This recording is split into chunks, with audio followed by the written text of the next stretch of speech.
వాడు ఇచ్చిన ఏదైతే సింగిల్ బటన్ ఏదైతే ఇచ్చాడో, అంటే ఆ సింగిల్ లివర్ ఏదైతే ఇచ్చాడో దాంతో మీరు వన్ సైడ్ నుంచి ఇలా పైకి అనేసి సీట్ అడ్జస్ట్మెంట్ ని చేసుకోవాలి. చేసుకున్న తర్వాత మీరు కూర్చున్నాక ఒక్కసారి స్టీరింగ్ ని పట్టుకొని సీట్ పైన వెయిట్ వేసి ఇలా వెనక్కి ముందని చూడాలి, చెక్ చేసుకోవాలి లాక్ అయిందా లేదా. సో వన్ సైడ్ ఇచ్చిన లెవెల్కి అయితే పర్వాలేదు, కానీ 90% మనం చూసినట్టయితే ఈ 90%లో లివర్ ఏదైతే వస్తుందో అది ఈ విధంగా యూ టైప్ లో ఉంటుంది కదా. 90% చూడండి, కార్లలో సీట్ కింద లివర్ ఏదైతే ఉంటుందో ఈ విధంగానే ఉంటుంది. దీనికి లాక్ సిస్టమ్ ఏదైతే ఉంటుందో మనకు ఈ లాక్ సిస్టమ్ ఇక్కడ వస్తుంది. సో మనం చేసే ఇక్కడ మిస్టేక్ ఏంటంటే 90% వన్ సైడ్ నుంచి, అంటే ఈ కార్నర్ లో నుంచి పైకి లేపుతాం, లేదా ఈ కార్నర్ లో నుంచి పైకి లేపుతాం కదా. సో ఈ సిస్టమ్ ఎలా ఉంటుందంటే రెండు సైడ్ లో మనకు వచ్చేసి ఈ లాక్ సిస్టమ్ మనం ఎప్పుడైతే అన్లాక్ చేస్తామో ఇలా ఈ లివర్ మొత్తం దూరం అవుతాయి, ఛానల్స్ దాంట్లో ఉండేటి. మనం లాక్ చేయగానే ఇవి వచ్చి ఈ విధంగా ఫిక్స్ గా కూర్చుంటాయి. మీరు చూసినట్టయితే సీట్ అడ్జస్ట్మెంట్ మనం చేసేటప్పుడు ఒక రకమైన సౌండ్ వస్తుంది కదా, ఏదో ఇలా రాసుకున్నట్టు సౌండ్ వస్తుంది కదా. గుర్తుపెట్టుకోండి, ఎప్పుడు మనం సీట్ అడ్జస్ట్మెంట్ చేసినా ఆ సౌండ్ రాకుండా చేయాలి. ఏదైనా ఎక్కువ రోజులు ఇలా రాసుకుంటుంది అనుకోండి, ఈ టీత్ ఏవైతే ముందు భాగంలో ఉంటాయి ఆ లాక్ అవ్వడానికి అవి అరిగిపోతాయి. అరిగిపోయి లాక్ అయిన తర్వాత కూడా మనం బ్రేక్ చేసామనుకోండి, అప్పుడు ఏమవుతుంది, ఈ విధంగా ఇందులో నుంచి జారి బయటకు వచ్చేస్తాం, అప్పుడు సీట్ వెళ్ళిపోతుంది. సో ఎప్పుడు మనం అడ్జస్ట్ చేసినా ఆ అడ్జస్ట్ చేసే విధానం ఏదైతే ఉందో వన్స్ మనం ఒకసారి చెక్ చేసుకోవాలి ఏ విధంగా చేయాలి. మనం ఇంట్లో చాలా మంది ల్యాప్టాప్ యూజ్ చేస్తాం కదా, 90% చూడండి మీరు ల్యాప్టాప్ కి ఆ సైడ్ లో ఉన్న ఇంజెస్ ఇరిగిపోతాయి కదా, అయితే రైట్ దైనా లెఫ్ట్ దైనా. మీరు రైట్ హ్యాండ్ నుంచి యూజ్ చేస్తున్నారు అంటే లెఫ్ట్ తిరిగిపోతుంది, లెఫ్ట్ నుంచి యూజ్ చేస్తున్నారంటే రైట్ తిరిగిపోతుంది. సో ఇది చెప్పడానికి మెయిన్ రీజన్ ఏంటంటే ఈ గేర్, ఈ మన సీట్ అడ్జస్ట్మెంట్ లివర్ కూడా అలాగే అవుతుంది. ఏమవుతుందంటే ఈ కార్నర్ నుంచి ఎప్పుడైతే మనం యూజ్ చేస్తామో వన్ సైడ్ అన్లాక్ అవుతుంది, ఇంకో సైడ్ అన్లాక్ అవ్వదు, కాబట్టి ఆ రకమైన సౌండ్ వస్తుంది. ఆ సౌండ్ రాకుండా చేయాలి అంటే మనం ఎక్కడి నుంచి అడ్జస్ట్ చేయాలి, సెంటర్లో నుంచి. దీనికి ఉదాహరణ మీరు చూసినట్టయితే మనం ఇంట్లో ల్యాప్టాప్ యూజ్ చేస్తాం, 100% అందరూ తొందరలో ఉండి ఏం చేస్తారు, ఈ కార్నర్ నుంచి వెళ్తారు కదా, ఈజీగా ఉంటుంది అనేసి. మీరు ఇక్కడ చూసినట్టయితే ఈ కార్నర్ నుంచి నేను లేపాను, ఓకే, ఈ కార్నర్లో మొత్తం లేచింది, కానీ ఈ కార్నర్లో లేవలేదు. సో ఈ ఇంజెస్ జామ్ అయిపోయి ఏమవుతుందండి, కొన్ని రోజుల తర్వాత బ్రేక్ అయిపోతుంది. సో యాక్చువల్గా యూజ్ చేయాలి ఇలా సెంటర్లో నుంచి మనం ఇలా చేస్తే రెండు సైడ్లో వెయిట్ అనేది కరెక్ట్గా వస్తుంది అండ్ ఓపెన్ అవుతుంది. ఇది జస్ట్ ఉదాహరణ కోసం చెప్పడం జరిగింది, అందరికీ తెలిసిన విషయమే. ఇదే విధంగా మనకి ఇక్కడ కూడా అవుతుంది. మనం వన్ సైడ్ నుంచి అన్లాక్ చేసినప్పుడు ఏమవుతుంది, ఇవి అన్లాక్ అవుతాయి. ఇవి కొన్ని దాంట్లోనే ఇలా ఇరుక్కొని ఉంటాయి కాబట్టి ఆ సౌండ్ ఇలా రావడం స్టార్ట్ అవుతుంది. ఆ తర్వాత మనం బ్రేక్ చేస్తే కొన్ని రోజుల తర్వాత ఇలా బ్యాక్ సైడ్ లోడ్ చేయడం జరుగుతుంది. సో సీట్ అడ్జస్ట్ చేసే విధానం ఇలా, ఫస్ట్ మనం సీట్లో కూర్చోవాలి. కూర్చున్న తర్వాత మన లెఫ్ట్ లెగ్ తో క్లచ్ ని ఫ్లోర్ వరకు ఇలా నొక్కాలి. ఫ్లోర్ వరకు ఎప్పుడైతే మీరు నొక్కుతున్నారో మీ కాల్ లెఫ్ట్ లెగ్ ఏదైతే ఉందో లెఫ్ట్ ఫ్లోర్ వరకు కరెక్ట్ గా వెళ్తుంది అండ్ ఈజీగా పైకి వస్తుంది. అంటే మీ హైట్ ప్రకారంగా మీరు హైట్ సీట్ అడ్జస్ట్మెంట్ కరెక్ట్ గా ఉంది, క్లచ్ టు బాడీ అన్నమాట. సో మీరు క్లచ్ ని ఇలా పెట్టి నొక్కుతున్నారు అంటే ఈజీగా వీళ్ళు ఇక్కడే ఉండాలి, వీళ్ళు కిందనే ఉండాలి, అది కింది వరకు ఇలా వెళ్ళాలి ఫ్లోర్ వరకు, దెన్ అక్కడ నుంచి అలా పైకి రావాలి. సో ఇది కరెక్ట్ గా ఉంది. లేదు క్లచ్ మీరు నొక్కేటప్పుడు ముందుకు ఇలా అవుతున్నారు అనుకోండి, సో ఏంటిది, క్లచ్ అడ్జస్ట్మెంట్ కరెక్ట్ గా లేదు, సీట్ అడ్జస్ట్మెంట్ కరెక్ట్ గా లేదు. ఏం చేయాలి, వన్ స్టెప్ ముందుకు చేయాలి, అప్పుడు మళ్ళీ మీకు ఈజీగా ఉంటుంది. సో 90% మనం మిస్టేక్ చేసేది ఇక్కడ గాలిలో కాలు పడతాం, క్లచ్ తప్పది, పెట్టకూడదు. రెండవది క్లచ్ కూడా యూజ్ చేసేటప్పుడు మొత్తం కాల్ని ఇలా తీసుకెళ్లి ఇలా తీసుకొస్తుంటారు, అది కూడా. సో వెళ్ళి ఇక్కడ కింద పెట్టి ఈ భాగంతో క్లచ్ ని ఈ విధంగా ఆపరేట్ చేయాలి. ఎంత నొక్కాము ఎంత వదులుతున్నాము ఇది మనకు తెలుస్తుంది. అప్పుడే ఆ ఫస్ట్ గేర్ లో కారు ఆగిపోవడం ఏదైతే జరుగుతుందో అది జరగదు. ఎప్పుడైతే మనం గాల్లో కాలు పడతామో ఎంత వదిలామో ఎంత నొక్కామో మనకు తెలియదు. సో అలాంటి సమయాల్లో మనకు మొత్తం క్లాసెస్ అయిపోతాయి, కానీ ఆ ఫస్ట్ గేర్ లో నుంచి ఎలా తీయాలి వెహికల్ అర్థం కాదు. రెండోది మనం చూసింది ఇప్పుడు సీట్ అడ్జస్ట్మెంట్ లో మన హైట్ ప్రకారంగా క్లచ్ అడ్జస్ట్మెంట్ అయిపోయింది. ఓకే, నెక్స్ట్ ఏముంటుంది? Back rest. బ్యాక్ రెస్ట్ ని ఏ విధంగా అడ్జస్ట్ చేయాలి? బ్యాక్ రెస్ట్ మీరు అడ్జస్ట్ చేయాలి అంటే మీరు చూసినట్టయితే ఇక్కడ ఎక్కువ శాతం చాలా మంది ఏం చేస్తారు, ఎవరో డ్రైవ్ చేసి దిగిపోయిన దాంట్లోనే అలా అన్కంఫర్ట్ గా కూర్చొని డ్రైవ్ చేస్తారు. మీకంటే ముందు డ్రైవ్ చేసిన వాళ్ళు షార్ట్ ఉండొచ్చు, లాంగ్ ఉండొచ్చు, హైట్ ఉండొచ్చు, టాల్ ఉండొచ్చు, ఏదైనా ఉండొచ్చు. సో కొంతమంది హైట్ ఉంటారు కానీ చేతులు చిన్నగా ఉంటాయి కాబట్టి వాళ్ళు బ్యాక్ రెస్ట్ ముందుకు అంటారు. అదే సీట్ లో మనం కూర్చొని అన్కంఫర్ట్ గా డ్రైవ్ చేయదు, దీనివల్ల కూడా రోడ్ యాక్సిడెంట్ జరిగే ఛాన్సెస్ ఉంటాయి. సో మనం కూర్చున్నాక మన హైట్ ని ప్రకారంగా మనం మన సీట్ ని అడ్జస్ట్ చేసుకోవాలి. సో బ్యాక్ రెస్ట్ ఏదైతే అడ్జస్ట్ చేస్తున్నామో ఏ విధంగా చేయాలి? కరెక్ట్ గా పొజిషన్ ఏంటిది? ఒక స్టీరింగ్ వీల్ ఉంటుంది కదా కార్లో మనకు, మన ముందే మన రెండు చేతులు కింది భాగంలో నుంచి పై వరకు ఈ విధంగా రావాలి, ఈజీగా మ్యాచ్ అవ్వాలి. కింద నుంచి బయలుదేరాము, ముందుకు వచ్చేసరికి మనం ఇలా వస్తున్నాము అంటే బ్యాక్ రెస్ట్ ఎక్కడికి రావాలి? ఇంకా ముందుకు రావాలి, వన్ స్టెప్ ముందుకు రావాలి. ఎప్పుడైతే మీరు కంఫర్ట్ గా ఇలా సెట్ చేసుకొని మీరు డ్రైవ్ చేస్తారో అప్పుడు కంఫర్ట్ గా ఉంది అంటే, కరెక్ట్ గా ఉందంటే ఈ మోచేతులు ఏవైతే ఉన్నాయో మీ అక్కడ డోర్ లో టచ్ అవ్వదు, లేదంటే పక్కన డోర్ లో టచ్ అవుతుంటాయి అండ్ మీరు కంఫర్ట్ గా డ్రైవ్ చేయలేరు. అండ్ స్టీరింగ్ ని ఏ విధంగా అయితే మనం తిప్పాలో ఆ విధంగా తిప్పలేదు. ఏదైతే టర్నింగ్ తీసుకోవాలో ఆ టర్నింగ్ కూడా కరెక్ట్ గా తీసుకోలేదు. కాబట్టి మన హైట్ ని బట్టి చేయాలి. ఈ కింది భాగం నుంచి పైకి వచ్చే వరకు కరెక్ట్ గా మ్యాచ్ అవ్వాలి.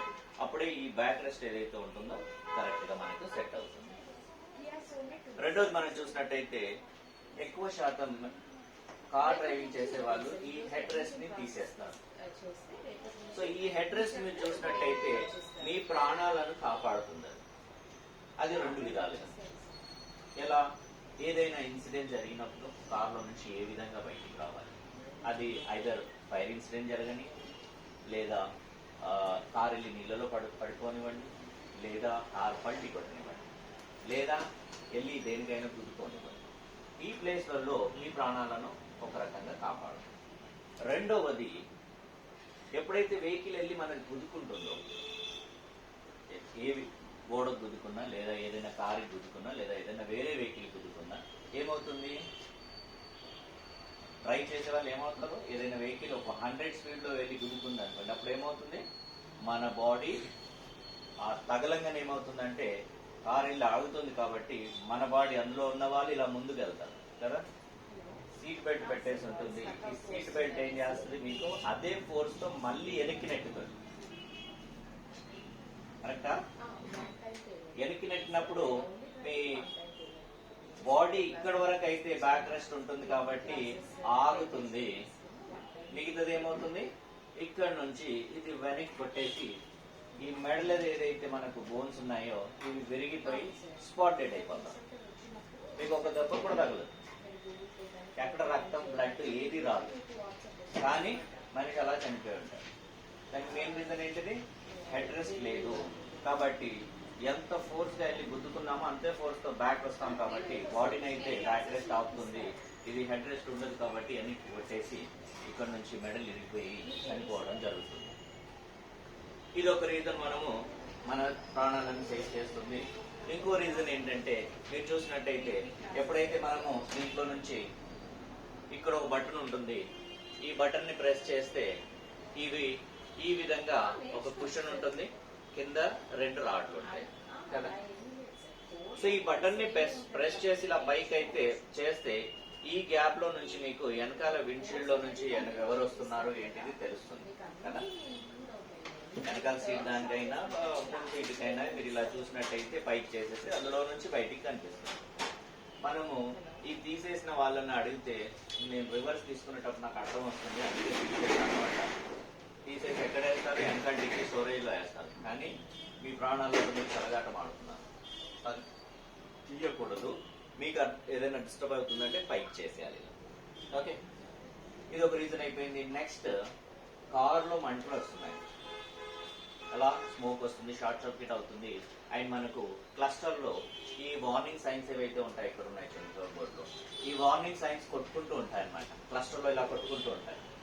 సో సో ఈ ఎప్పుడైతే బ్లింక్ అవుతూ ఉన్నాయి ఇలా ఈ విధంగా కొట్టుకుంటున్నాయో అప్పుడు మనకు అర్థం చేసుకోవాలి, మనము కార్లో ఫైర్ ఇన్సిడెంట్ జరుగుతుంది, షార్ట్ సర్క్యూట్ అవుతుంది.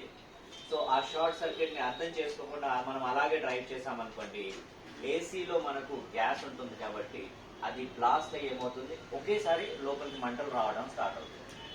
సో ఎప్పుడైతే ఇలాంటి వార్నింగ్ సైన్స్ బ్లింక్ అవ్వడం స్టార్ట్ అవుతాయో కార్ని పక్కకు ఆపేసి కార్లో నుంచి దిగిపోవాలి, ఫస్ట్ స్టెప్. లేదు ఇంకొంచెం కొంచెం సేపు మీరు అలాగే డ్రైవ్ చేశారు అంటే ఏమవుతుంది, సీట్ బెల్ట్ లాక్ అయిపోతుంది. సీట్ బెల్ట్ లాక్ అయిపోయింది అంటే మీరు ఇంకా సీట్ బెల్ట్ తీయడానికి కూడా ఛాన్స్ ఉంది. సో సీట్ బెల్ట్ మనం కట్ చేయాలి అంటే అది నైలాన్ ఉంటుంది, మీరు ఏ విధంగా ఏది ట్రై చేసినా కూడా కట్ అవ్వడం జరగదు. బ్రాండెడ్ వెహికల్స్ అయితే, బ్రాండెడ్ కంపెనీ వెహికల్స్, మర్సిడీస్ కానివ్వండి, హోండా కానివ్వండి, అదర్ దెన్ వేరే వెహికల్స్ ఏవైతే బ్రాండెడ్ కంపెనీ వెహికల్స్ ఉన్నాయో వాళ్ళు వాళ్ళ ప్యాసింజర్ సేఫ్టీ కోసం ఏం చేస్తారంటే ఇలాంటి టూల్ ఒకటి పెడతారు, కంపెనీ వాడేస్తారు. మీరు ఇక్కడ చూసినట్టయితే ఇది బెల్ట్ ని కట్ చేయడానికి ఇలా పెట్టేసి లానంగానే బెల్ట్ కట్ అయిపోతుంది, బ్లేడ్ కనిపిస్తుంది కదా. Okay, then next windows and doors మనకు లోపల నుంచి ఓపెన్ అవ్వవు, బయట నుంచి కూడా ఓపెన్ అవ్వవు కాబట్టి సో ఈ టూల్ తో మనము దీన్ని ఇలా కొట్టేసి గ్లాస్ ని, మీకు దగ్గర ఉన్న గ్లాస్ ని పగలు కొట్టేసి దాన్ని పీసెస్ కింద చేసేసి మీరు బయటికి రాగలుగుతారు. ఈ టూల్ ఏదైతే ఉందో కంపెనీ వాడు, బ్రాండెడ్ వాళ్ళైతే వాళ్ళే ఇస్తారు సేఫ్టీ, కస్టమర్ సేఫ్టీ కోసం. రెండోది చూసినట్టయితే ఆన్లైన్ లో కూడా సేఫ్టీ టూల్ అనేసి మీరు సెర్చ్ చేస్తే అమెజాన్ లో దాంట్లో ఉంటుంది. సో అందులో మీకు వచ్చేసి చిన్నగా ఉంటుంది, ఇలా మీకు ఎంత పెద్దది కావాలంటే అంత తీసుకోవచ్చు. అండ్ ఇది ఎక్కడ పెట్టాలి, వెనకాల డిక్కీలో పెట్టాలా, ఎక్కడ ఉండాలి, అందుబాటులో ఉండాలి. అందుబాటులో అంటే మీ సీట్ కింద ఉండాలి, లేదా డోర్ మనకు సైడ్ లో మనకు బాటిల్ గార్డ్ ఇస్తాడు అక్కడ ఉండాలి, లేదంటారా లెఫ్ట్ టూల్ అంటే మీకు అందే ప్లేస్ లో ఉండాలి అండ్ మనకు అందుబాటులో ఉండాలి. లేదంటారా లెఫ్ట్ సైడ్ లో మనకి జిప్ వస్తుంది కదా, ఏది కార్ సీట్ వెనకాల జిప్ వస్తుంది దాంట్లో పెట్టేయాలి. సో అలాంటి ప్లేస్లలో ఇది మనకు అందుబాటులో పెట్టుకోవాలి. ఎప్పుడైనా ఏదైనా జరగవచ్చు, అలాంటి టైంలో మనం బయటికి రావడానికి ఉంటుంది. నెక్స్ట్ మనం చూసినట్టయితే దీన్ని ఏ విధంగా ఉపయోగించాలి. వన్స్ ఒకసారి మనము చూసినట్టయితే గోడకెళ్ళి గుద్దంగానే ఏమవుతుంది, విండోస్ అండ్ డోర్స్ స్ట్రక్ అయిపోతాయి అండ్ ఎయిర్ బ్యాగ్ ఓపెన్ అయిపోతుంది. సార్ నెక్స్ట్ మనం చూసినట్టయితే కార్ వెళ్ళి నీళ్ళలో పడిపోయినప్పుడు ముందు భాగంలో నుంచి ఇలా పడుతుంది కార్. ఎప్పుడైనా మీరు చూడండి, కార్ వెళ్ళి నీళ్ళలో పడుతుందంటే ఇంజిన్ వెయిట్ ముందు భాగంలో ఎక్కువ ఉంటుంది కాబట్టి ఎప్పుడు పడినా కూడా అది ఇలా ఈ విధంగా పడుతుంది. ఈ విధంగా ఎప్పుడైతే పడ్డదో అప్పుడు మనం ఏం చేయాలి, విత్ ఇన్ 5 minutes ఉంటాయి మనకు కార్ లోపలికి నీళ్లు రావడానికి. కార్లో లోపలికి నీళ్ళు రావడానికి ఒక 5 minutes ఉంటుంది. మనకి దీని గురించి ఏం తెలియకుండా మనం అది ఇది ట్రై చేస్తామనుకోండి, అప్పుడు ఏమవుతుంది, ఆ నీళ్లు వచ్చేస్తాయి, ఆక్సిజన్ ఆడక చనిపోవడం జరుగుతుంది. సో ఎప్పుడైతే నీళ్ళలో వెళ్ళి కార్ పడుతుంది, యాక్సిడెంట్ అన్నప్పుడు ఏం చేయాలి, ఇమీడియట్ బెల్ట్ ని అన్లాక్ చేసేసేయాలి. అది పడ్డది అంటే షార్ట్ సర్క్యూట్ వల్ల బెల్ట్ కూడా లాక్ అయిపోతుంది.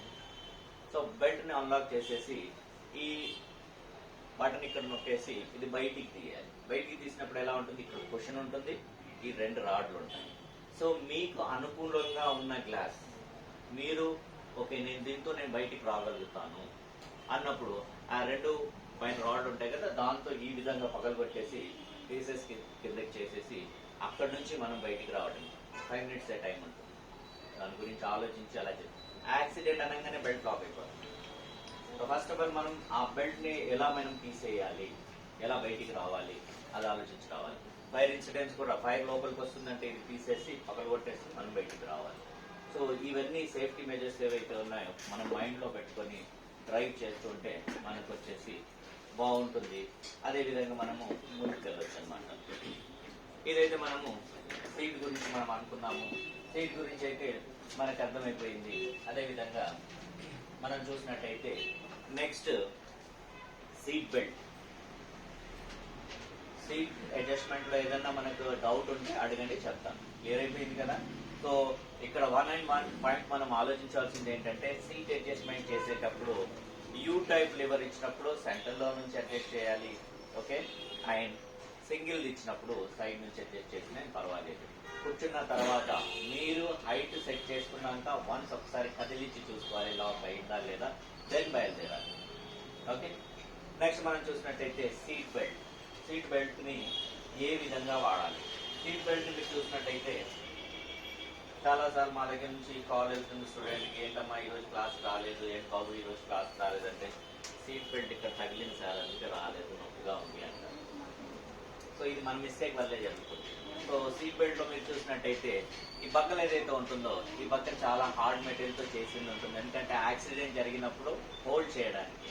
అండ్ బరువుగా ఉంటుంది. చూడండి ఇక్కడ బటన్ నొక్కగానే సట్న వెళ్ళిపోతూ ఉంటుంది. కొత్త కార్లు అయితే ఇంకా ఫాస్ట్గా వెళ్తాయి. కొన్నిసార్లు ఎంత ఫాస్ట్గా వెళ్తాయి అంటే ఈ సైడ్ గ్లాస్ని పగలు కొడతాయి, వెళ్ళి టక్కున ఇలా తగులుతుంది. సో మనం ఇక్కడ చేసే మిస్టేక్ ఏం చేస్తామంటే సీట్ బెల్ట్ పెట్టే విధానం నేర్చుకున్నాం, తర్వాత తీసే విధానం చూద్దాం. చూడండి సీట్ బెల్ట్ పెట్టాలి అంటే ఏం చేస్తాము, రెండు చేతులతో ఇలా లాగేసుకుంటాం కదా, అందులో రాదు అనేసి కాదు. సీట్ బెల్ట్ పెట్టే విధానం కూడా డిపార్ట్మెంట్ చెప్పింది ఏ విధంగా పెట్టాలి.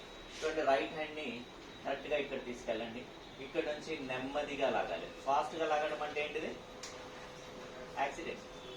ఈసీఎం దానికి రిపోర్ట్ పంపిస్తుంది లాక్ చేయండి దీనికని, సో లాక్ అయిపోతుంది. కాబట్టి ఏం చేయాలి, మెల్లిగా ఇలా తీసుకోవాలి, ఇంతవరకు తీసుకొని రండి, హోల్డ్ చేయండి, ఇంకొంచెం లాగండి. ఎక్కడికి వచ్చింది పక్కన తీసుకొని లాక్ చేసేయండి, వదిలేయండి. సీట్ బెల్ట్ ఎలా ఉండాలి,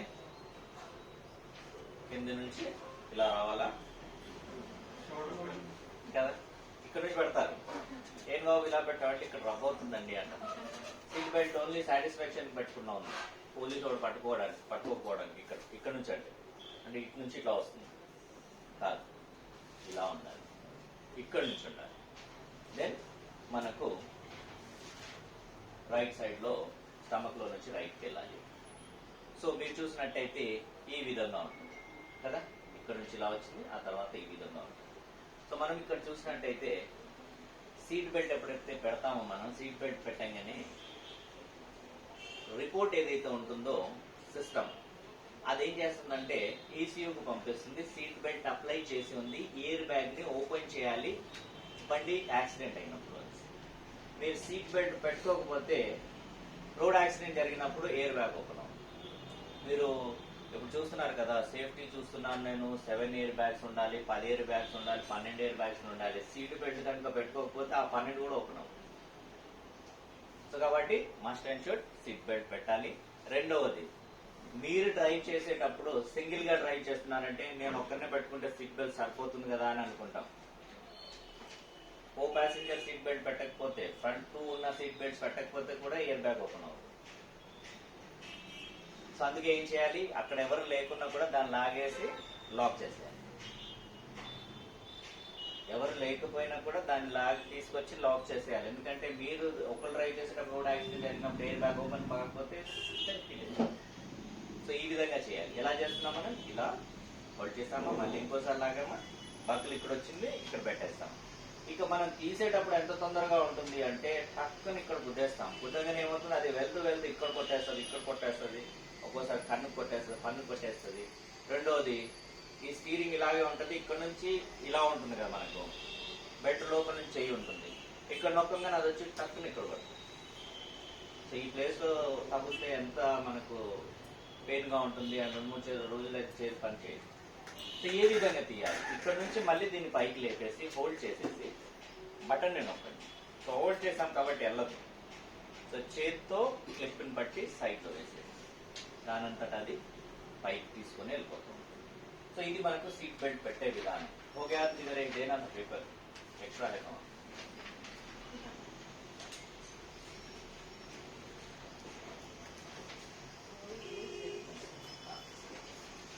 సో నెక్స్ట్ మనం చూసినట్టయితే థర్డ్ ఇమేజ్ లో మీరు చూడండి స్టీరింగ్ కంట్రోల్. స్టీరింగ్ కంట్రోల్ ఇప్పుడు మనం డ్రైవ్ చేసేటప్పుడు ఏమవుతుందంటే वो नहीं दिए गाड़ियां नहीं दिए इधर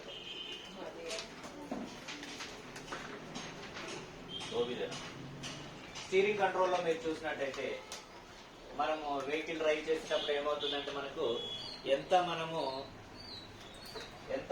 అది చేసినా కూడా వెహికల్లో మనకు కంట్రోల్స్ అనేటివి రావు. ఎంత ఆయన అంటుంటాడు, మేడం సార్ లెఫ్ట్కి వస్తుంది కారు అంటే మనకు అర్థం కాదు, వెళ్తుంది కదా స్ట్రైటే కానీ లెఫ్ట్కి వస్తుంది అంటాడు. ఎందుకంటే ఆయన ఎక్స్పర్ట్ కాబట్టి వెళ్ళడానికి వస్తుంది అనగానే చెప్పేస్తాడు, మీకు లెఫ్ట్కి వస్తుంది కార్, మీరు రైట్కి చేయండి అంటారు. రైట్కి చేయండి అనగానే మనం ఏం చేస్తాం, ఇలా అంటాం, అన్నాడు కదా అనేసి ఇలా అనేస్తాం. అది మళ్ళీ రైట్కి వెళ్తుంటుంది. మళ్ళీ ఏమంటలే మేడం రైట్కి వెళ్తుంది సార్, రైట్కి వెళ్తుందని మళ్ళీ లెఫ్ట్ చేసేస్తాం. అది కొద్దిసేపు అయిన తర్వాత లెఫ్ట్కి వస్తుంటుంది. యాక్చువల్ ఫార్ములా తెలియదు అక్కడ. యాక్చువల్ ఫార్ములా ఏంటంటే ఈ వెనకాల ఉన్న 2 టైర్లు ఏవైతే ఉన్నాయో ఇవి ఇలా టర్న్ అవుతాయా? అవుతాయా? ఇవి కావు కదా. ఏమవుతాయి? ముందు 2 అవుతాయి. ఇవి ఓన్లీ వెనకాల వస్తుంటాయి. అయితే ఇక్కడ ఫార్ములా మనం నేర్చుకోవాల్సింది ఏంటంటే ఈ వెనకాల టైర్లకి ఎప్పుడైతే ముందు టైర్లు స్ట్రైట్ ఉంటాయో కార్ కూడా స్ట్రైట్ వెళ్తుంది. ఏ రోడ్లోనైనా మీరు ఇప్పుడు ఈ టైర్లు కనుక ఇటు తిరిగి ఉన్నాయనుకోండి, కార్ ఎటు వెళ్తుంది? రైట్కి వెళ్తుంది. అదే ఈ టైర్లు ఇటు తిరిగాయి అనుకోండి, ఎటు వెళ్తుంది? లెఫ్ట్కి వెళ్తుంది. అదే ఈ టైర్లు వెనకాల టైర్కి స్ట్రైట్ ఉన్నాయనుకోండి, ఎక్కడ వెళ్తుంది? రైట్కి వెళ్తుంది. అయితే ఎప్పుడైతే లెఫ్ట్కి వెళ్తుంది కార్ అనుకున్నప్పుడు ఏం చేయాలి మనము? రైట్ కాదు, సెంటర్ చేయాలి. కార్ ఇలా వెళ్తుంది ఇక్కడికి, సెంటర్. సెంటర్ ఏం చేస్తున్నాం? వెనకాల ఉన్న టైర్లతో ముందున్న టైర్లను స్ట్రైట్ చేస్తున్నాం. లెఫ్ట్కి వెళ్తుంది అని అనుకుంటే ఎలా లెఫ్ట్కి వెళ్తుందో దాన్ని మనం సెంటర్ చేస్తున్నాం. అప్పుడు ఈ టైర్లకు మ్యాచ్ అవుతుంది కాబట్టి కార్ స్ట్రైట్ గా వెళ్తుంది. మళ్ళీ రైట్కి వెళ్తుంది అనగానే సెంటర్ చేస్తున్నాము, వెనకాల టైర్లకు మ్యాచ్ అయ్యి స్ట్రైట్ వెళ్తుంది. అయితే ఇది వెళ్తుంది అనేసి మనకి ఎలా తెలియాలి? దీంట్లో 2 ఉదాహరణలు ఉన్నాయి మనకు. వన్స్ ఒకసారి చూసినట్టయితే కార్ డ్రైవింగ్ చేసేటప్పుడు ఇష్టం వచ్చినట్టు మనం స్టీరింగ్ పట్టుకుంటాం కదా. ఇలా పట్టుకుంటాం, ఇలా పట్టుకుంటాం, ఇలా పట్టుకుంటాం. కాదు, ఇలా పట్టుకోవాలి. ఈ 2 థమ్స్ ని ఇలా స్ట్రైట్ గా ఉండాలి. ఈ 2 ఇలా స్ట్రైట్ గా ఉన్నప్పుడు చూడండి, కార్ ఇప్పుడు స్ట్రైట్ వెళ్తుంది ఎందుకంటే ఇవి స్ట్రైట్ గా ఉన్నాయి. ఎప్పుడైతే కారు లెఫ్ట్ కి వెళ్తుందో టైర్లతో పాటు స్టీరింగ్ కూడా తిరుగుతుంది కదా. ఏమయ్యాయి ఇక్కడ? ఎటు వెళ్తుంది ఇప్పుడు? ఏం చేయాలి దీన్ని? రైట్. అయితే మనం ఇప్పుడు మీరందరూ నన్ను చూస్తున్నారు కదా, మీరందరూ నన్ను చూస్తున్నారు. ఇప్పుడు వ్యూ స్ట్రైట్ ఉంది మీది, అంటే మీరు నన్ను చూస్తున్నా ఈ స్క్రీన్ లో నుంచి 90 degrees మనకు కనిపిస్తుంది కదా. మీకు సైడ్ లో ఏముంది కూడా కనిపిస్తుంది. జస్ట్ మీరు తలని ఇటు తిప్పారనుకోండి, ఏమవుతుంది? ఆ వ్యూ చేంజ్ అవుతుంది. రైట్. ఆ వ్యూ ఎప్పుడైతే చేంజ్ అయ్యిందో ఈ చేతులు కూడా ఇలా అవుతాయి. సో దీన్ని ఏం చేయాలి మనం? స్ట్రైట్. రైట్కి వెళ్తుందా? స్ట్రైట్. ఓకే. లెఫ్ట్కి వెళ్తుందా? స్ట్రైట్ చేయాలి. ఇక్కడ చేసి లెఫ్ట్కి వెళ్తుందని రైట్ చేయగానే కొద్దిసేపు అయిన తర్వాత మళ్ళీ అది ఇటు వెళ్ళిపోతుంటుంది. సో ఈ మిస్టేక్ చేయకూడదు. ఇది మనం డ్రైవ్ చేసేటప్పుడు. అండ్ రెండవది, ఎక్కడ చూడాలి? డ్రైవ్ చేసేటప్పుడు ఎక్కడ చూడాలి? ఇది ఒక పెద్ద టార్గెట్ ఉంటుంది మనకు. 90% ఏం చేస్తారంటే ఇక్కడ చూస్తారు. దగ్గరలో ఎప్పుడు చూడాలి మనము? టర్న్ తీసుకునేటప్పుడు, యూ టర్న్ తీసుకునేటప్పుడు దగ్గరలో చూడాలి. ట్రాఫిక్ లో ఉన్నప్పుడు దగ్గరలో చూసి డ్రైవ్ చేస్తాం, ఎందుకంటే ముందున్న కార్లను చూడాలి కాబట్టి. సో నార్మల్ గా డ్రైవ్ చేసేటప్పుడు ఎక్కడ చూడాలి మనము? Long view. ఎప్పుడైతే లాంగ్ వ్యూ చూస్తారో అప్పుడే వ్యూ ఎక్కడ టర్న్ అవుతుంది, ఈ స్టీరింగ్ ఎటు పోతుందో తెలుస్తుంది. సో మీరు ఫర్ ఎగ్జాంపుల్ ఇక్కడ డ్రైవ్ చేస్తున్నారంటే ఇక్కడ ఉండాలి. ఈ షార్ట్ వ్యూ చూసినప్పుడు ఏమవుతుంది? కార్ ఎట్టుపోతుందో తెలియదు, ఎందుకంటే వ్యూ షార్ట్ చూస్తున్నాం కాబట్టి ఆ ముందున్న వ్యూ మనకు కనిపించదు. సో ఎప్పుడు మనం డ్రైవ్ చేసినా లాంగ్ వ్యూ చూసి డ్రైవ్ చేయాలి. ఎంత లాంగ్ వ్యూ చూస్తారో 2 days లో మీ స్టీరింగ్ కంట్రోల్ సెట్ అయిపోతుంది. 2 రోజులు పడుతుంది. ఆ షార్ట్ వ్యూ చూడడం వల్ల 1 week పడుతుంది దాన్ని అర్థం చేసుకోవడానికి. అందుకే మనం ఏం చేయాలి? లాంగ్ వ్యూ చూడాలి. ఎంత లాంగ్ వ్యూ చూస్తున్నాము మనము అంత మనకు ఈజీగా ఈ వ్యూ అనేది అర్థమవుతుంది. ఇప్పుడు మనం డ్రైవింగ్ చేసేటప్పుడు మీరు చూసినట్టయితే ఇక్కడ నుంచి ఇలా 90 degrees కనిపిస్తుంది కదా. ఇక్కడ నుంచి ఇలా 90 degrees కనిపిస్తుంది. ఆ వ్యూ ఇలా చేంజ్ అవుతూ ఉంటుంది. ఓకే, వ్యూ ఇక్కడ చేంజ్ అయింది, దాన్ని తీసుకొచ్చి సెంటర్ మ్యాచ్ చేస్తున్నాం. ఇటు చేంజ్ అయింది, దాన్ని తీసుకొచ్చి సెంటర్ మ్యాచ్ చేస్తున్నాం. డన్. అండ్ మనం ఇంకా ఈజీగా తెలుసుకోవాలి అంటే హైవేలో డ్రైవ్ చేసేటప్పుడు వైట్ లైన్ ఏదైతే ఉంటుందో పక్క నుంచి ఈ కార్నర్ లో నుంచి వెళ్తూ ఉండాలి. అది ఎక్కడ? మన రైట్ సైడ్ లో గ్లాస్ ఇలా టర్న్ తిరుగుతుంది చూడండి, ఆ ప్లేస్ లో నుంచి రన్ అవుతూ ఉండాలి.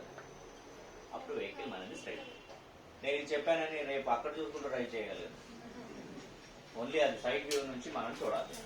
రెండవది, మనం ఇక్కడ చూసినట్టయితే డ్రైవింగ్ చేసేటప్పుడు స్టీరింగ్ ని లెఫ్ట్ తిప్పాలంటే ఏ చెయ్యి ఫస్ట్ నడవాలో తెలియదు. సో దానివల్ల ఏం చేస్తాము? ఇలా ఇలా అంటుంటాం. ఇది రాంగ్. ఇలా కాదు. ఇలా అనడం వల్ల ఏమవుతుందంటే కార్ ఇలా వెళ్ళి ఇలా టర్న్ అవ్వాలి ఒకేసారి. ఇలా వెళ్ళి ఇలా టర్న్ అవ్వాలి. ఇలా ఇలా ఇలా ఇలా ఇలా వెళ్ళి టర్న్ అయితే పక్కన ఉన్నోడు వచ్చి గుద్దేస్తాడు. సో సో ఇలా ఇలా ఇలా ఎప్పుడు అవుతుంది, ఇలా ఇలా మీరు అంటుంటాం. స్టీరింగ్ యూజ్ చేసే ఫార్ములా ఏంటిది, రెండు చేతులు ఇక్కడ ఉన్నాయా, లెఫ్ట్ టర్న్. ఏం చేస్తుంది, రైట్ హ్యాండ్ లెఫ్ట్ టర్న్ చేసేటప్పుడు ఫస్ట్ నడుస్తుంది, లెఫ్ట్ హ్యాండ్ కి అందిస్తుంది ఇలా, అంతేనా, ఈ విధంగా దీన్ని అందిస్తుంది. అదే మన రైట్ టర్న్ అన్నప్పుడు లెఫ్ట్ హ్యాండ్ తిరిగి రైట్ ఇచ్చేస్తుంది ఈ విధంగా. అప్పుడు ఏమవుతుంది, కార్ ఇలా వెళ్ళి ఇలా టర్న్ అవుతుంది. ఓకే, సో ఇక్కడ మీరు చూసినట్టయితే సేమ్ ఇదే ప్లేస్ లో ఇక్కడ ఒక చిన్న డౌట్ ఉంటుంది, లెఫ్ట్ రైట్ మళ్ళీ ఇక్కడ డౌట్ వచ్చేస్తుంది మనకు. లెఫ్ట్ అంటే లెఫ్ట్ తిప్పితే కార్ తిరగదు కదా, కార్ ఎక్కువ తిరగాలి అంటే పెద్దగా ఉన్న చేయి నడవాలి కదా. ఇది ఇక్కడ నుంచి ఎంత వస్తుంది, లెఫ్ట్ తీసుకుంటున్నాము, రైట్ హ్యాండ్ ఇలా వెళ్ళి ఇక్కడ అందిస్తుంది, రైట్ అంటున్నాము, లెఫ్ట్ హ్యాండ్ వచ్చేసి దీన్ని అందిస్తున్నాం. ఇది నెక్స్ట్ మనది ఇండికేటర్ వేసేటప్పుడు రైట్ అంటే లెఫ్ట్ వేస్తారు, లెఫ్ట్ అంటే రైట్ వేస్తారు. ఎందుకు వేస్తారు చెప్పండి. లెఫ్ట్ రైట్ అన్నప్పుడు మన కార్ ముందుంటే ఆలోచిస్తాం, మనం కార్లో ఉన్నా మర్చిపోతాం, కార్ ముందుండి ఆలోచిస్తాం. అప్పుడు ఏమవుతుంది మనకంటే ఆ కార్ ముందుంటే ఏమవుతుంది, రైట్ లెఫ్ట్ అవుతుంది, లెఫ్ట్ రైట్ అవుతుంది. సో అలాంటప్పుడు ఏమవుతుంది మనకు ఆ రాంగ్ ఇండికేటర్ వేయడం అని. అయితే రాంగ్ ఇండికేటర్ వేయొద్దు అంటే ఒక పాయింట్ ఉంది ఇక్కడ, ఒక ఫార్ములా ఉంది, అది గుర్తుపెట్టుకోవాలి. ఈ రెండు వేలు ఇలా ఉంది కదా, ఇక్కడ లెఫ్ట్ రైట్ లెఫ్ట్ రైట్ ఇక్కడే ఉంటాం కదా మనం, ఇక్కడే ఉంటుంది. ప్రత్యేకంగా దాన్ని చూసి చేయి పెట్టి ఇలా అనాల్సిన అవసరం లేదు, చేయి ఇక్కడే ఉంటుంది. లెఫ్ట్ అనగానే ఈ వేలు వచ్చేస్తుంది, రైట్ రైట్, ఇది రైట్, ఇది లెఫ్ట్. కింద నుంచి పైకి అంటే లెఫ్ట్, పై నుంచి కిందికి అంటే రైట్. సో ప్రత్యేకంగా దాన్ని ఇలా మనం చూసి చేయవలసిన అవసరం లేదు. కార్లో డ్రైవ్ చేసేటప్పుడు ఓన్లీ 2 ఐటమ్స్ మనం లోపల చూసి డ్రైవ్ చేసేది ఉంటుంది, అది కూడా విత్ ఇన్ హాఫ్ సెకండ్. ఏమేమి ఉంటుంది అది, rear view mirror, then cluster. Cluster ఎందుకు చూస్తున్నాం మనము, వార్నింగ్ సైన్స్ ఏమైనా ఇండికేషన్ ఇస్తున్నాయా. సో డ్రైవ్ చేస్తున్నాము, ముందు చూసి డ్రైవ్ చేస్తున్నాము, మన వెనకాల ఎవరైనా క్లోజ్ గా వచ్చాడా, ఓకే. దెన్ క్లస్టర్ ముందు చూస్తున్నాం. చాలా మంది ఏం చేస్తారు, ఆ మిర్రర్స్ కూడా చూసేటప్పుడు ఏం చేస్తారు,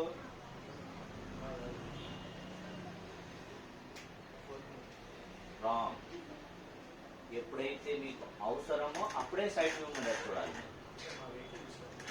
ఫర్ ఎగ్జాంపుల్ టర్న్ అవుతున్నారు, ఓకే, లేదా లేన్ చేంజ్ అవుతున్నారు, లేదా మీరు ఆగుతున్నారు, ఇండికేటర్ వేసిన తర్వాత ఆ లేన్ చేంజ్ చేసే ముందు మీరు సైడ్ వ్యూ మిర్రర్స్ చూసి మన పక్కన ఎవరైనా ఉన్నారా, మన టర్న్ చేసే ముందు ఎవరికైనా తగ్గుతుందా చూడాలి. కానీ అస్తమానం ఇది రాంగ్. మీరు ఇలా వచ్చేలో ముందు ఎవరైనా వచ్చాడని గుర్తేస్తారు.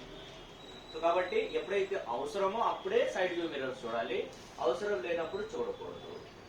రైట్ చూసుకుంటూనే డ్రైవ్ చేయాలి. ఎందుకంటే మన ఇండియాలో రోడ్ పైన వెళ్ళేటప్పుడు సైడ్ లో మనకి ఎలాంటి గ్రిల్స్ కానివ్వండి అలాంటివి ఉండవు. అలాంటి టైంలో ఏంటంటే ఈ జంతువులు ఉంటాయి కదా, కుక్కలు కానివ్వండి, వేరే ఏదైనా కానివ్వండి, ఎప్పుడైనా రావచ్చు. ఇలా ఏదైనా మీ టైర్ కింద వచ్చింది అనుకోండి, మన స్పీడ్ ఎక్కువ ఉంటుంది కాబట్టి పట్టి కొట్టేస్తుంది. సో బట్ చాలా జాగ్రత్తగా ఉండాలి. ఎప్పుడైతే అవసరమో అప్పుడే సైడ్ వ్యూ మిర్రర్స్ చూడాలి, సెంటర్ వ్యూ మిర్రర్స్ చూడాలి. లేదంటే మనం రోడ్డు పైనే చూసుకుంటూ స్ట్రైట్ గా డ్రైవ్ చేసుకుంటూ వెళ్ళిపోవాలి. నెక్స్ట్ మనం ఇక్కడ చూసినట్టయితే ఈ స్టీరింగ్ లోనే సార్ మీరు ఏదో అడుగుతున్నారు, సరిపోతుంది సార్, ఇక్కడే ఉంటుంది జస్ట్. ఎందుకంటే మీరు చూసినట్టయితే ఇండికేటర్ ఇక్కడ నుంచి స్ట్రైట్ ఉండదు, ఇక్కడ నుంచి పైకి ఉంటుంది. లివర్ చూసారా, స్ట్రైట్ ఉండదు, ఇక్కడ కిందికి ఇలా, ఇక్కడ స్టార్ట్ అయ్యి అది పైకి వస్తుంది. ఇలా ఎందుకు వస్తుంది, ఇక్కడ నుంచే ఇలా. అది ఎందుకు కంపెనీ వాళ్ళు అలా ఇస్తారంటే, కొంచెం బెండ్ ఎందుకు ఇస్తారంటే, వన్ హ్యాండ్ డ్రైవింగ్ లేదు. ఆ స్టైల్ కట్టుకుని డ్రైవ్ చేస్తారు చూడండి, వన్ హ్యాండ్ ఇలా పెట్టుకొని, అది లేదు. ట్రాన్స్పోర్ట్ డిపార్ట్మెంట్ కూడా చెప్పలేదు వన్ హ్యాండ్ డ్రైవ్ చేయమనేసి, రోడ్ రూల్ కూడా చెప్పట్లేదు, కంపెనీ వాడు కూడా చెప్పడు రెండు ఒకే చేతితో డ్రైవ్ చేయాలని, 2 హ్యాండ్స్ తో డ్రైవ్ చేయాలి. టూ హ్యాండ్స్ ఎందుకు డ్రైవ్ చేయాలి? ఒక హ్యాండ్ తో డ్రైవ్ చేసేటప్పుడు రన్నింగ్ లో కనుక టైర్ బ్లాస్ట్ అయితే ఎటువైపు అయితే టైర్ బ్లాస్ట్ అయిందో స్టీరింగ్ అటువైపు తిరిగిపోతుంది. సో ఫర్ ఎగ్జాంపుల్ మనం రోడ్డు పైన వెళ్తున్నాం, పటాన్చూరు వెళ్తున్నాం, టైర్ డామ్ మన రైట్ సైడ్ బ్లాస్ట్ అయింది, ఏమవుతుంది? చేయి ఇలా తిరగంగానే డివైడర్ కుట్టుకొని బయటికి పడిపోతాం, పల్టీలు పట్టాల్సింది. అదే మన టూ హ్యాండ్స్ ఉన్నాయనుకోండి, అది ఇలా లాగడానికి అన్ని ఆపోజిట్ డైరెక్షన్ లో మనం అది పడతాం. సో అందుకే అలా ఉంటుంది అనమాట. నెక్స్ట్ మనం ఇక్కడ చూసినట్టయితే హారన్. హారన్ ఏదైతే ఉంటుందో మన కార్ లో ఎక్కడ ఉంటుంది? ఎక్కడైతే ఎయిర్ బ్యాగ్ వస్తుందో, సెంటర్ ప్లేస్ లో ఏదైతే ఎయిర్ బ్యాగ్ వస్తుందో, ఎక్కడ హారన్ ఏదైతే ఉంటుందో అక్కడ మనకు ఎయిర్ బ్యాగ్ వస్తుంది. ఎయిర్ బ్యాగ్ దగ్గర మనకు హారన్స్ వస్తాయి. కొన్ని దాంట్లో బటన్స్ ఇస్తాడు, కొన్ని ప్లేస్ లో ఎక్కడ నొక్కినా కూడా వచ్చేస్తుంది మనకు హారన్. అయితే ఇది మనం చేసేటప్పుడు ఏంటంటే, హారన్ చేసేటప్పుడు చాలా జాగ్రత్తగా చేయాలి. అండ్ ఈ హారన్ అండ్ మనము ఈ స్టీరింగ్ ని పట్టుకునే విధానం ఏదైతే ఉంటుందో రాంగ్ డైరెక్షన్ లో ఎప్పుడు పట్టుకోకూడదు. దీనివల్ల కూడా మనకు నష్టం జరిగే ఛాన్సెస్ ఉంటాయి. ఇక్కడ మనం చూసినట్టయితే కొట్టేసారి చూడండి ఇక్కడ కదా, ఇలా ఎవరు డ్రైవ్ చేస్తారు? బద్దకస్తులు డ్రైవ్ చేస్తారు. వాళ్ళు ఏంటంటే పై నుంచి ఇలా తిప్పితే ఇబ్బంది అవుతుంది, తిరగదు, వెయిట్ ఎక్కువ పెట్టాల్సి వస్తుంది అనేసి ఏం చేస్తారు? ఆ లోపల నుంచి ఇలా చేయనేసి ఇలా అంటారు. ఆ గ్రిప్ వస్తుంది కదా. కానీ గుర్తుపెట్టుకోండి, ఈ విధంగా డ్రైవ్ చేసేటప్పుడు కార్ కి ముందు భాగంలో ఇక్కడ సెన్సర్స్ ఉంటాయి ఎయిర్ బ్యాగ్ ఓపెన్ అవ్వడానికి. టర్న్ చేసేటప్పుడు ఏ గోడ గుద్దుకున్నా లేదా ఎక్కడైనా గుంటలో పడినా ఈ ప్లేస్ లో కానీ హెవీగా ఇలా ఏదైనా తగిలింది అనుకోండి, ఇలా అప్పుడేమవుతుంది? ఎయిర్ బ్యాగ్ ఓపెన్ అవుతుంది. ఎయిర్ బ్యాగ్ ఎప్పుడైతే ఓపెన్ అవుతుందో ఆ విధంగా మీరు పట్టుకుంటారు చెయ్యి. ఇక్కడ ఈ విధంగా పట్టుకుంటున్నారు. ఎయిర్ బ్యాగ్ ఎక్కడ ఉంటుంది? సెంటర్ లో ఉంటుంది. మీకు తెలుసా, ఒక ఎయిర్ బ్యాగ్ ఓపెన్ అవ్వడానికి సెకండ్ కూడా పట్టదు, ఒక సెకండ్ కూడా పట్టదు, హాఫ్ సెకండ్ అనుకుందాం.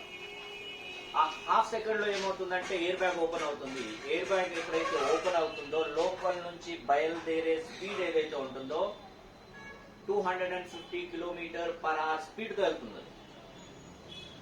250 km/h స్పీడ్ తో బయటికి వెళ్తుంది, ఇలా వచ్చేది బయటికి. అయితే మీరు కనుక చెయ్యి ఇలా పట్టుకుంటే ఏమవుతుంది? ఇక్కడ లాక్ అయి ఉంది చెయ్యి, ఇక్కడ లాక్ అయ్యి చెయ్యి, ఇక్కడ నుంచి విరిగిపోయి ఓన్లీ ఇలా వేలాడుతుంది. సో ఎప్పుడు ఈ విధంగా మనము స్టీరింగ్ ని లోపల నుంచి లాక్ చేయకూడదు. అదే మనము కరెక్ట్ వేలో పట్టుకున్నాం అనుకోండి, ఇలా పెట్టుకోండి. ఎప్పుడైతే ఎయిర్ బ్యాగ్ వచ్చి మీది ఇక్కడ గుద్దిందో ఏమవుతుంది? చేతులు రెండు ఇక్కడ నుంచి ఇలా పైకి వెళ్ళిపోతాయి, మనం ఎయిర్ బ్యాగ్ పైన పడతాం. సో కాబట్టి ఎప్పుడైనా మనం డ్రైవ్ చేసేటప్పుడు ఇలా ఇలా పట్టుకొని డ్రైవ్ చేయాలి. అండ్ ఈ ఫింగర్స్ బయట ఉండాలి. ఫింగర్స్ లాక్ చేయొద్దు, ఎందుకంటే మళ్ళీ టర్న్ చేసినప్పుడు ఫింగర్ లాక్ అవుతుంది. సో బయటకు ఉండాలి. ఈ విధంగా మనం డ్రైవ్ చేయాలి. నెక్స్ట్ మనం చూసినట్టయితే పెడల్స్.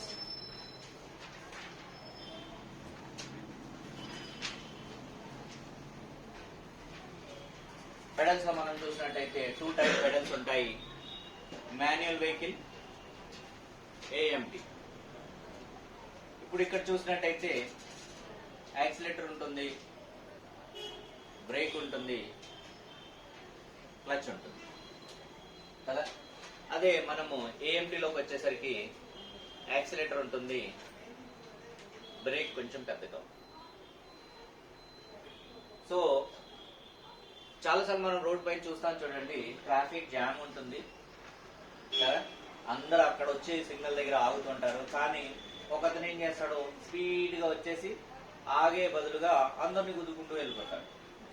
ఎందుకు అలా జరుగుతుంది? అతన్ని బ్రేక్ అనుకుని యాక్సిలేటర్ నొక్కుతున్నాడు. అక్కడ వరకు ఆ మైండ్ ఎక్కడో ఉంది ఆయనకి. ట్రాఫిక్ ని చూసేసరికి కాలు అక్కడే ఉంటుంది కాబట్టి బ్రేక్ అనుకొని యాక్సిలేటర్ నొక్కేస్తాడు. ఎక్కడైతే ఆగాలో అక్కడ ఇంకా స్పీడ్ పెరిగి ఏమవుతుంది?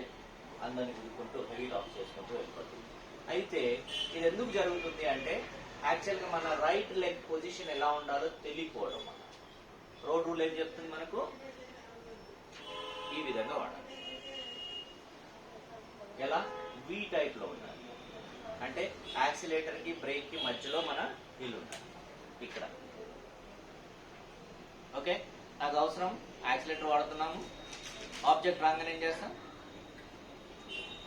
కాలు ఇక్కడ నుంచి ఇలా లేపి తీసుకురావాల్సిన అవసరం లేదు. ఇప్పుడు ఇక్కడ నుంచి ఇలా తీసుకొచ్చే వాళ్ళు ఖచ్చితంగా యాక్సిడెంట్ చేస్తారు. ఎందుకు? ముందు వెహికల్ ఆగింది కదా, అచ్చా నేను కూడా ఆగాలి. ఇప్పుడు నేను యాక్సిలేటర్ నుంచి కాలు తీయాలి, బ్రేక్ దగ్గర తీసుకురావాలి, బ్రేక్ నొక్కాలి, బండి ఆగాలి, చాలా టైం పడుతుంది. అదే ఈ టైప్లో ఉందంటే ఓకే. ఎప్పుడైనా మనం డ్రైవ్ చేసేటప్పుడు ఈ విధంగా పెట్టి డ్రైవ్ చేయాలి. అది ఐదర్ మీరు దీంట్లో కానివ్వండి లేదా ఆటో ట్రాన్స్మిషన్లో కానివ్వండి, మన రైట్ లెగ్ అనేది ఈ యాక్సిలేటర్ అండ్ బ్రేక్కి మధ్యలో పెట్టి డ్రైవ్ చేయాలి. మీరు చూసినట్టయితే యాక్సిలేటర్ మనం ఏ విధంగా యూజ్ చేస్తున్నాము, ఇలా నొక్కుతున్నామా, దీనిలాగా నొక్కట్లేదు కదా. ఎలా చేస్తున్నాం మనము? మెల్లిగా చేస్తున్నాం. మరి దీన్ని ఎందుకు దీనిలాగా నొక్కేస్తాం మనం? కరెక్టేనా? ఇది కరెక్ట్ కాదు. దీన్ని కూడా దీనిలాగానే చేసేయాలి. యాక్సిలేటర్ ని మనం ఎందుకు నొక్కుతున్నాం మెల్లిమెల్లిగా? తగ్గిన స్పీడ్ ని పెంచడానికి, రైట్? ఇలా చేస్తుంటే అది ఏమవుతుంది? స్పీడ్ పెరుగుతుంది. ఎప్పుడైతే స్పీడ్ ఎక్కువైపోయింది మనం తగ్గించాలంటే డైరెక్ట్ వెళ్ళి బ్రేక్ చేయం కదా, ఏం చేస్తాం? దీన్ని ఇలా వదులుతాం. దీన్ని ఎప్పుడైతే వదులుతామో ఏమవుతుందో వెహికల్ వెళ్తున్న స్పీడ్ కొంచెం తగ్గుతుంది. ఈ తగ్గుతుంది చూడండి, దీన్ని అంటారు థర్డ్ బ్రేక్. యాక్సిలేటర్ ని ఎప్పుడైతే వదులుతున్నామో ఆ స్పీడ్ తగ్గుతుంది చూడండి, దాన్ని అంటారు ఏమంటారు? Third break. మంచి డ్రైవర్ కి అలవాటు తక్కువ హారన్ కొట్టడం, తక్కువ బ్రేక్ చేయడం, థర్డ్ బ్రేక్ తో డ్రైవ్ చేయడం. థర్డ్ బ్రేక్ తో ఎప్పుడు డ్రైవ్ చేస్తాడు అతను? ఫుల్ కాన్సన్ట్రేషన్ రోడ్ పైన ఉన్నాం. దీనివల్ల మీకు థర్డ్ బ్రేక్ తో వెహికల్ ని డ్రైవ్ చేయడం వల్ల ఏమేమవుతుంది? వెహికల్ లో మెయింటెనెన్స్ రాదు, టైం సేవ్ అవుతుంది. ఓకే, మీరు ఎలాంటి గేర్ మార్చాల్సిన అవసరం లేదు, ఫ్యూల్ మీరు మిగులుతుంది, మైలేజ్ వస్తుంది, అండ్ రోడ్డు పైన ఎవరు తిట్టడు మనం. ఇన్ని ప్రయోజనాలు ఉన్నాయి మనకి థర్డ్ బ్రేక్ తో ఓన్లీ డ్రైవ్ చేయడం వల్ల. సో మనం ఇక్కడ నుంచి బయలుదేరాము, లెఫ్ట్ టర్న్ తీసుకున్నాము. అనుఫర్నిచర్ నుంచి బయలుదేరేటప్పుడు విజేత దగ్గర ఒక జీబ్రా క్రాసింగ్ ఉంది కాబట్టి అక్కడ జనాలు ఎలా క్రాస్ అవుతుంటారు. మీరు ఇక్కడ నుంచి చూసి మీరు ఇక్కడ 40లో వెళ్తున్నారంటే జస్ట్ మీరు యాక్సిలేటర్ ఇలా రిలీజ్ చేశారంటే వాళ్ళు ఏమవుతారు? తర్వాత మీరు ఏం చేస్తారు? వెళ్ళిపోతారు. సో ఎప్పుడైనా మనం డ్రైవ్ చేసేటప్పుడు ఈ విధంగా డ్రైవ్ చేయాలి. రెండోది మనం చూసినట్టయితే బ్రేక్. బ్రేక్ ని ఏ విధంగా చేయాలి? మనం యాక్సిలేటర్ ని ఏ విధంగానైతే వాడుతున్నామో అదే విధంగా బ్రేక్ ని కూడా వాడాలి. బ్రేక్ ఎందుకు ఇలా వాడాలి? కొడితే ఆగిపోతుంది కదా అంటాం. లేదు, సడన్ బ్రేక్ లేదు. యాక్సిలేటర్ ని ఎలా వాడతామో అలాగే వాడాలి. బ్రేక్ ఎలా చేయాలి? మనము పెరిగిన స్పీడ్ ని తగ్గించడానికి చేస్తున్నాము. పెరిగిన స్పీడ్ ని తగ్గించడానికి చేస్తున్నాం. So accelerator and break same function చేయాలి, ఆపరేట్ చేయాలి మనం. Next clutch. క్లచ్ ఏదైతే ఉందో ఏ విధంగా మనం ఆపరేట్ చేయాలి? అండ్ రిలీజ్ చేసేటప్పుడు మెల్లింగ్ చేయాలి. అది ఓన్లీ ఫస్ట్ గేర్ లో. తర్వాత ఏదైతే ఉంటుందో క్లచ్ నొక్కామా, వదిలేసామా, గేర్ వేసేసి మళ్ళీ క్లచ్ నొక్కామా, వదిలేసామా, క్లచ్ నొక్కామా, వదిలేసామా. మిగతా 5 గేర్స్ వల్ల ఏదైతే ఉంటుందో అదే విధంగా ఉంటుంది. ఓన్లీ ఫస్ట్ గేర్ లో మాత్రమే కార్ క్లచ్ బైటింగ్ పాయింట్ తీసుకొచ్చి చేయాలి. సో మనం ఇక్కడ చూసినట్టయితే ఈ క్లచ్ ఫస్ట్ గేర్ లో తీసేటప్పుడు ఏ విధంగా తీయాలి? చాలా మందికి ఏమవుతుందంటే భయం వేసి కార్ ఆఫ్ చేసేస్తుంటారు. మొత్తం కార్ బాగా డ్రైవ్ చేస్తారు, ట్రాఫిక్ లో కుమ్మేస్తారు మొత్తం. కానీ ఆ ఫస్ట్ గేర్ లో తీసేటప్పుడు ఇలా ఇలా అని తీస్తారు, లేదంటే ఏదో ఒకటి వాళ్ళ మైండ్ లో కూర్చొని ఉంటుంది, ఆగిపోతుంది ఫస్ట్ గేర్ లో అనేసి. సో అది మైండ్ లో నుంచి తీసేయాలి. ఎలా డ్రైవ్ చేయాలి? ఎప్పుడైనా గుర్తుపెట్టుకోండి, కార్ డ్రైవింగ్ చేసేటప్పుడు ఏ కార్ డ్రైవ్ చేసినా, మాన్యువల్ కార్ ఏది డ్రైవ్ చేసినా మీరు ఏం చేయాలి? క్లచ్ అండ్ బ్రేక్ నొక్కి పట్టి స్టార్ట్ చేసి అలవాటు చేసుకోవాలి. ఎందుకంటే కార్ ఆగిన ప్లేస్ ఇలా ఉండొచ్చు, ఇలా ఉండొచ్చు. మీరు వెళ్ళడానికి ట్రై చేసేటప్పుడు అది వెనక్కినే రావచ్చు, లేదంటే ముందుకైనా వెళ్ళిపోవచ్చు. ముందుకు వెళ్తుందంటే పర్వాలేదు, కానీ వెనక్కి వస్తుందంటే వెనకాల ఉన్నవాడు గుద్దేస్తుంది కాబట్టి ప్రాబ్లం అవుతుంది. సో కాబట్టి మనం క్లచ్ అండ్ బ్రేక్ నొక్కి స్టార్ట్ చేస్తే ఏమవుతుంది? కార్ అక్కడే ఆగుతుంది. క్లచ్ బ్రేక్ నొక్కి పెట్టాము, కార్ ని స్టార్ట్ చేసాము, ఫస్ట్ గేర్ వేసాము. ఓకే, ఇక్కడ 90% మనం చేసే మిస్టేక్ ఏం చేస్తాము? ఇక వెళ్ళాలి కదా, బ్రేక్ వదిలేసి వెళ్దాం అనేసి అక్కడికి వెళ్ళేసరికి అది వెనక్కి వచ్చేస్తుంది. రైట్? సో వెనక్కి రాకూడదు అంటే ఏం వదలాలి? ఫస్ట్ బ్రేక్ కాదు, క్లచ్ రిలీజ్ చేయాలి. క్లచ్ ని మెల్లిమెల్లిగా రిలీజ్ చేసేటప్పుడు క్లచ్ లో ఒక పాయింట్ వస్తుంది, దాన్ని క్లచ్ క్వైటింగ్ పాయింట్ అంటారు. ఆ పాయింట్ వచ్చిన తర్వాత ఆల్రెడీ కారే మీకు చెప్తూ ఉంటుంది వైబ్రేషన్ ఇలా స్టార్ట్ అవుతుంది. ఆ వైబ్రేషన్ ఎప్పుడైతే స్టార్ట్ అవుతుంది కార్ ఇక మీకు ఇండికేట్ చేస్తుంది, బాబు క్లచ్ పాయింట్ వచ్చేసింది, నన్ను హోల్డ్ చేయి, ఇక బ్రేక్ వదులు, నేను ముందుకు వెళ్తాను అనేసి. సో ఏం చేయాలి, ఎప్పుడైతే ఆ వైబ్రేషన్ స్టార్ట్ అవుతున్నప్పుడు ఏం చేయాలి, మనము క్లచ్ ని అక్కడే హోల్డ్ చేసేసి వదలకూడదు, నొక్కకూడదు. నొక్కేస్తే పాయింట్ పోతుంది, మళ్ళీ రావాలి అది. వదిలేస్తే బ్రేక్ నొక్కి ఉంది కాబట్టి ఆగిపోతుంది ఇంజన్. కాబట్టి అక్కడే హోల్డ్ చేసేసి ఏం చేయాలి, బ్రేక్ ని రిలీజ్ చేయాలి. బ్రేక్ ని రిలీజ్ చేయగానే అక్కడ నుంచే కార్ ముందుకు ఒక ఇంచు కూడా నీకు రాదు, కార్ అక్కడ నుంచే ముందుకు వెళ్తుంది. మళ్ళీ ఆపాలి అంటే బ్రేక్ చేసేయాలి, ఆగుతుంది. మళ్ళీ వెళ్ళాలి అంటే మళ్ళీ వదలండి, ముందుకు వెళ్ళిపోతుంది. మళ్ళీ ఆగాలి అంటే మళ్ళీ. హెవీ ట్రాఫిక్ జామ్ ఉన్నప్పుడు మీరు చూస్తారు కదా, హెవీ ట్రాఫిక్ జామ్ ఉన్నప్పుడు వెహికల్స్ మెల్లిమెల్లిగా కదులుతూ ఉంటాయి. సేమ్ ఫార్ములా, ఇదే ఫార్ములా. హిల్ స్టేషన్ లో వెళ్ళిపోయాం మనము, అక్కడ కూడా మనం వెహికల్ డ్రైవ్ చేస్తున్నాము, మెల్లిమెల్లిగా హిల్ స్టేషన్ లో ఎక్కుతూ ఉంటాయి వెహికల్. Same formula. యాక్సిలేటర్ అవసరం లేదు. యాక్సిలేటర్ ఎప్పుడు అవసరం మనకు, పూర్తిగా క్లచ్ వదిలేసిన తర్వాత యాక్సిలేటర్ ఇచ్చుకుంటూ వెళ్ళిపోవడం. అయితే కంపెనీ వాడు ఆల్రెడీ ఇంజిన్ లో యాక్సిలేటర్ అనేది కొంచెం ఇస్తాడు. చూడండి, ఇంజిన్ మనం స్టార్ట్ చేసి వదిలేస్తే అది ఆగి ఉంటుంది కదా, అది ఆల్రెడీ వాళ్ళు ఇచ్చిన యాక్సిలేటర్ అది. అది దేనికోసం ఇచ్చాడు, ఈ క్లచ్ పాయింట్ గురించే ఇచ్చాడు, ఫస్ట్ గేర్ లో నుంచి వెహికల్ తీయడానికి. డన్. ఎప్పుడు మనం డ్రైవ్ చేయాలన్నా కూడా ఇలా బ్రేక్ నొక్కేసి క్లచ్ ని రిలీజ్ చేసామనుకోండి, ఒక పాయింట్ వచ్చిన తర్వాత వైబ్రేషన్ వస్తుంది. వైబ్రేషన్ రాగానే అర్థం చేసుకోవాలి ఇక్కడ వెళ్తుంది వెహికల్ ఇక్కడ అని. దాన్ని హోల్డ్ చేసేసి బ్రేక్ ను వదలంగానే ముందుకు వెళ్తుంది, మళ్ళీ బ్రేక్ చేయండి ఆగుతుంది, మళ్ళీ బ్రేక్ వదలంగానే ముందుకు వెళ్ళడం జరుగుతుంది అనమాట. ఎంత హెవీ ట్రాఫిక్ ఉన్నా ఇది ఎక్కడెక్కడ మనకు అవసరం పడుతుంది. ఫర్ ఎగ్జాంపుల్ బంజారాయిల్స్ వెళ్ళాం, అదే విధంగా సిగ్నల్స్ దగ్గర ఇలా ఎత్తుగా ఉంటుంది, లేదా మనం సెల్లార్లో నుంచి బయటికి తీసుకున్నాం, మన ముందు ఏదైనా కార్ ఉంది, ఇలాంటి ప్లేస్లలో సెల్లార్ పార్కింగ్ ఏదైతే ఉందో, లేదా మాల్స్కి వెళ్ళిపోతాం మనం, అలాంటి ప్లేస్లలో సేమ్ ఇదే ఫార్ములా మనకు పనికొస్తుంది. నెక్స్ట్ ఇంకో డౌట్ ఉంటుంది మనకు, డ్రైవింగ్ నేర్చుకునేటప్పుడు ఈ గల్లీలో వెళ్ళేటప్పుడు ఈ ఇన్స్ట్రక్టర్ ఏమో ఫస్ట్ క్లచ్ తర్వాత బ్రేక్ అంటాడు, ఆ రోడ్డు మీదకి వెళ్ళేటప్పుడేమో ఫస్ట్ బ్రేక్ తర్వాత క్లచ్ అంటాడు. అసలు ఇది ఏంటిది, ఈ ఫార్ములా ఏంటిది అర్థం కాదు కదా. సో ఎంత ఆలోచించినా రాదు. ఎందుకంటే ఫస్ట్ దీని ఫార్ములా తెలియాలి మనకి. ఇంజిన్, కార్ స్టార్ట్ చేయగానే ఇంజిన్ ఆన్ ఉంటుంది కదా, ఈ ఇంజిన్ ఏం చేస్తుంది, దీని పని ఏంటిది, కార్ ని లాగాలి కదా. సో మనం క్లచ్ నొక్కుతున్నాం ఒకటి కదా, అసలు ఈ క్లచ్ ఎందుకు నొక్కుతున్నామో మనకు అర్థం కాదు, ఏదో ఆయన చెప్పాడు నొక్కేసాము అయిపోయింది, గేర్ వేసేసాం కదా. దీని ఫార్ములా తెలుసుకోవాలి మనం. ఫార్ములా తెలుసుకోవాలంటే ఇంజిన్ గేర్ కనెక్ట్ అయి ఉంటాయి ఇలా. క్లచ్ ఎప్పుడైతే వదిలేసి ఉంటుందో ఈ ఇంజిన్ ఏం చేస్తుందంటే ఏ గేర్ లో ఉన్నా కూడా ఆ కార్ ని ఇలా లాగుతూ ఉంటుంది ముందుకు. సో వెనకాల టైర్లు ముందు టైర్లు కదులుకుంటూ ఇలా ముందుకు వెళ్తూ ఉంటుంది. సో ఎక్కువ స్పీడ్ ఉన్నప్పుడు ఏం చేస్తాం మనము, ఫస్ట్ ఏం చేస్తాము, కార్ స్పీడ్ ని తగ్గిస్తాం కదా. ఇప్పుడు మనము ముందుకెళ్ళి ఆగాలి, ఫర్ ఎగ్జాంపుల్ ఇక్కడ నుంచి వస్తున్నాం, మదీనాగూడెం నుంచి వస్తున్నాం, ఆ విజేత ముందు ఆగుదాం అనుకున్నాం. అప్పుడు ఏం చేస్తాం, దగ్గరికి వచ్చిన తర్వాత ఏం చేస్తాం, బ్రేక్ ఇలా ఆపరేట్ చేసుకుంటూ ఆ దగ్గరికి వెళ్ళిన తర్వాత ఏం చేస్తాం, క్లచ్ నొక్కేసి కార్ను మొత్తం ఆపేస్తాం, అంతేనా. సో ఎందుకు ఇక్కడ ఫస్ట్ బ్రేక్ చేస్తున్నామా, ఒకవేళ క్లచ్ నొక్కితే ఏమవుతుంది, కార్ వెళ్లే స్పీడ్ కంటే స్పీడ్ పెరుగుతుంది. ఎందుకు, క్లచ్ నొక్కడం వల్ల ఈ ఇంజన్ ఏదైతే లాగుతుందో దీన్ని ఇది వీడిపోతుంది. ఇంజన్ ఇక్కడ ఆన్ ఉంటుంది, ఇది ఫ్రీ అయిపోయింది కాబట్టి కంట్రోల్ పోతుంది, ఫ్రీ అయిపోతుంది కార్. ఇంకా అంటే గేర్ లో ఉన్నప్పుడు జామ్ ఏదైతే నడుస్తుందో ఆ జామ్ వెళ్ళిపోయి ఏమవుతుంది, కార్ ఇంకా ఫ్రీ అయిపోతుంది, కంట్రోల్ కాక దేన్ని ఒక దాన్ని చేస్తుంది. సో హై స్పీడ్ లో ఉన్నప్పుడు క్లచ్ నొక్కకూడదు. హై స్పీడ్ లో ఉన్నప్పుడు ఫస్ట్ స్పీడ్ ని కంట్రోల్ చేసి ఆ తర్వాత క్లచ్ నొక్కాలి. Two wheeler gear vehicle drive చేసే వాళ్ళకి ఐడియా ఉంటుంది.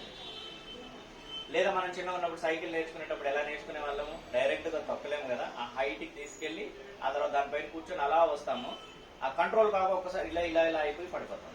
సో అదే విధంగా ఈ టూ వీలర్ డ్రైవ్ చేసే వాళ్ళు కొంచెం డౌన్ లో వెళ్ళినప్పుడు క్లచ్ కనుక నొక్కినట్టయితే వెళ్లే స్పీడ్ కంటే ఎక్కువ అయ్యి పడిపోతారు. సో అదే విధంగా ఇంజిన్ గేర్ బాక్స్ కనెక్షన్ విరిగిపోతుంది కాబట్టి, సో ఇది వెహికల్ ఫ్రీ అయిపోయి ఏమవుతుంది, అన్కంట్రోల్ అయ్యి పక్కన ఉన్న వాళ్ళకి గుద్దేస్తాం కాబట్టి అలా చేయకూడదు. హై స్పీడ్ ఉన్నప్పుడు ఫస్ట్ బ్రేక్, తర్వాత clutch, then complete brake. High speed ఉన్నప్పుడు, హై స్పీడ్ ఎక్కడ 100, 80, 70, 50 వరకు మనం ఇది చేయాలి. ఆ తర్వాత 40, 30, 20, 10 లో ఉన్నప్పుడు ఏం చేస్తాము, ఫస్ట్ క్లచ్ దెన్ బ్రేక్. ఎందుకు చేస్తున్నాం ఇక్కడ, ఫస్ట్ కనుక బ్రేక్ చేసినట్టయితే స్పీడ్ తక్కువ ఉంది కాబట్టి ఇంజన్ ఆగిపోతుంది, మళ్ళీ వెళ్ళాలి కదా మనం, అక్కడే ఆగిందంటే వెనక కూడా వచ్చి గుద్దాలి. సో సో కాబట్టి ఏం చేస్తున్నాము, ఇంజిన్ గేర్ బాక్స్ ని కనెక్షన్ ని వదిలేస్తాము క్లచ్ నొక్కేసి. అప్పుడు ఇంజిన్ వదిలేస్తుంది దాన్ని. అప్పుడు ఎక్కడ కావాలో మీరు దాన్ని టర్న్ చేసుకున్న తర్వాత మళ్ళీ క్లచ్ వదలంగానే ఇంజిన్ పట్టుకుని లాగడం స్టార్ట్ చేస్తాం. అర్థమైంది కదా ఫార్ములా ఇది. స్లో స్పీడ్, తక్కువ స్పీడ్ ఉన్నప్పుడు ఫస్ట్ క్లచ్ తర్వాత బ్రేక్.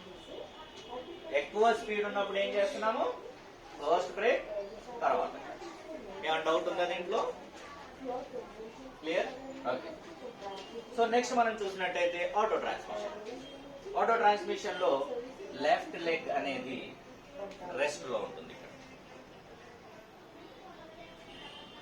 దీన్ని ఇటు తీసుకురాకూడదు. చాలా మంది ఐడియా ఇచ్చేస్తారు కదా, నువ్వు మాన్యువల్ కార్ నేర్చుకోమా, ఆటో ట్రాన్స్మిషన్ డ్రైవ్ చేసేయగలుగుతావు అనేసి. రాంగ్. ఎందుకు? మాన్యువల్ డ్రైవ్ చేసే వాడికి అలవాటు ఏముంటుంది, లెఫ్ట్ లెగ్ తో క్లచ్ నొక్కడం. అప్పుడు అతను ఏం చేస్తాడు, రైట్ లెగ్ లో మనకి ఎక్సిలేటర్ ఉంది కాబట్టి లెఫ్ట్ లెగ్ తీసుకొని బ్రేక్ గుద్దేస్తాడు. ఎందుకు? బ్రేక్ పెద్దగా ఉంటుంది కాబట్టి.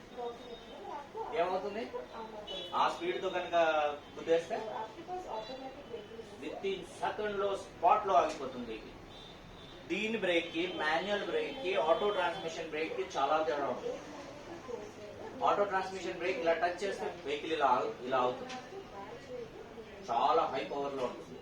ఇదేమో మామూలుగా ఉంటుంది, నార్మల్ గా. దీన్ని కనుక మీరు రన్నింగ్ లో ఇలా టచ్ చేశారంటే ఇది ఇలా అవుతుంది వెహికల్. సో కాబట్టి ఇది డ్రైవ్ చేసిన వాళ్ళకి అలవాటు ఉంటుంది కాబట్టి టక్ లెఫ్ట్ లెగ్ తీసుకొచ్చి ఇక్కడ నొక్కేసారంటే ఏమవుతుంది, వెహికల్ అక్కడే ఆగిపోతుంది. వెనకాల వచ్చేవాడు హెవీగా వచ్చేసి చేస్తాడు. సో దీన్ని కూడా మనం యూజ్ చేసేటప్పుడు లెఫ్ట్ లెగ్ ని పర్మనెంట్లీ లెఫ్ట్ కి ఫిక్స్ చేసేసి ఇక్కడ నుంచి వి టైప్ లో మనం యూజ్ చేయాలి. యాక్సిలేటర్ అన్నప్పుడు యాక్సిలేటర్ ఆబ్జెక్ట్ మన ముందు వచ్చిందంటే యాక్సిలేటర్ ను వదిలేయాలి. థర్డ్ బ్రేక్ ని యూజ్ చేస్తున్నాము.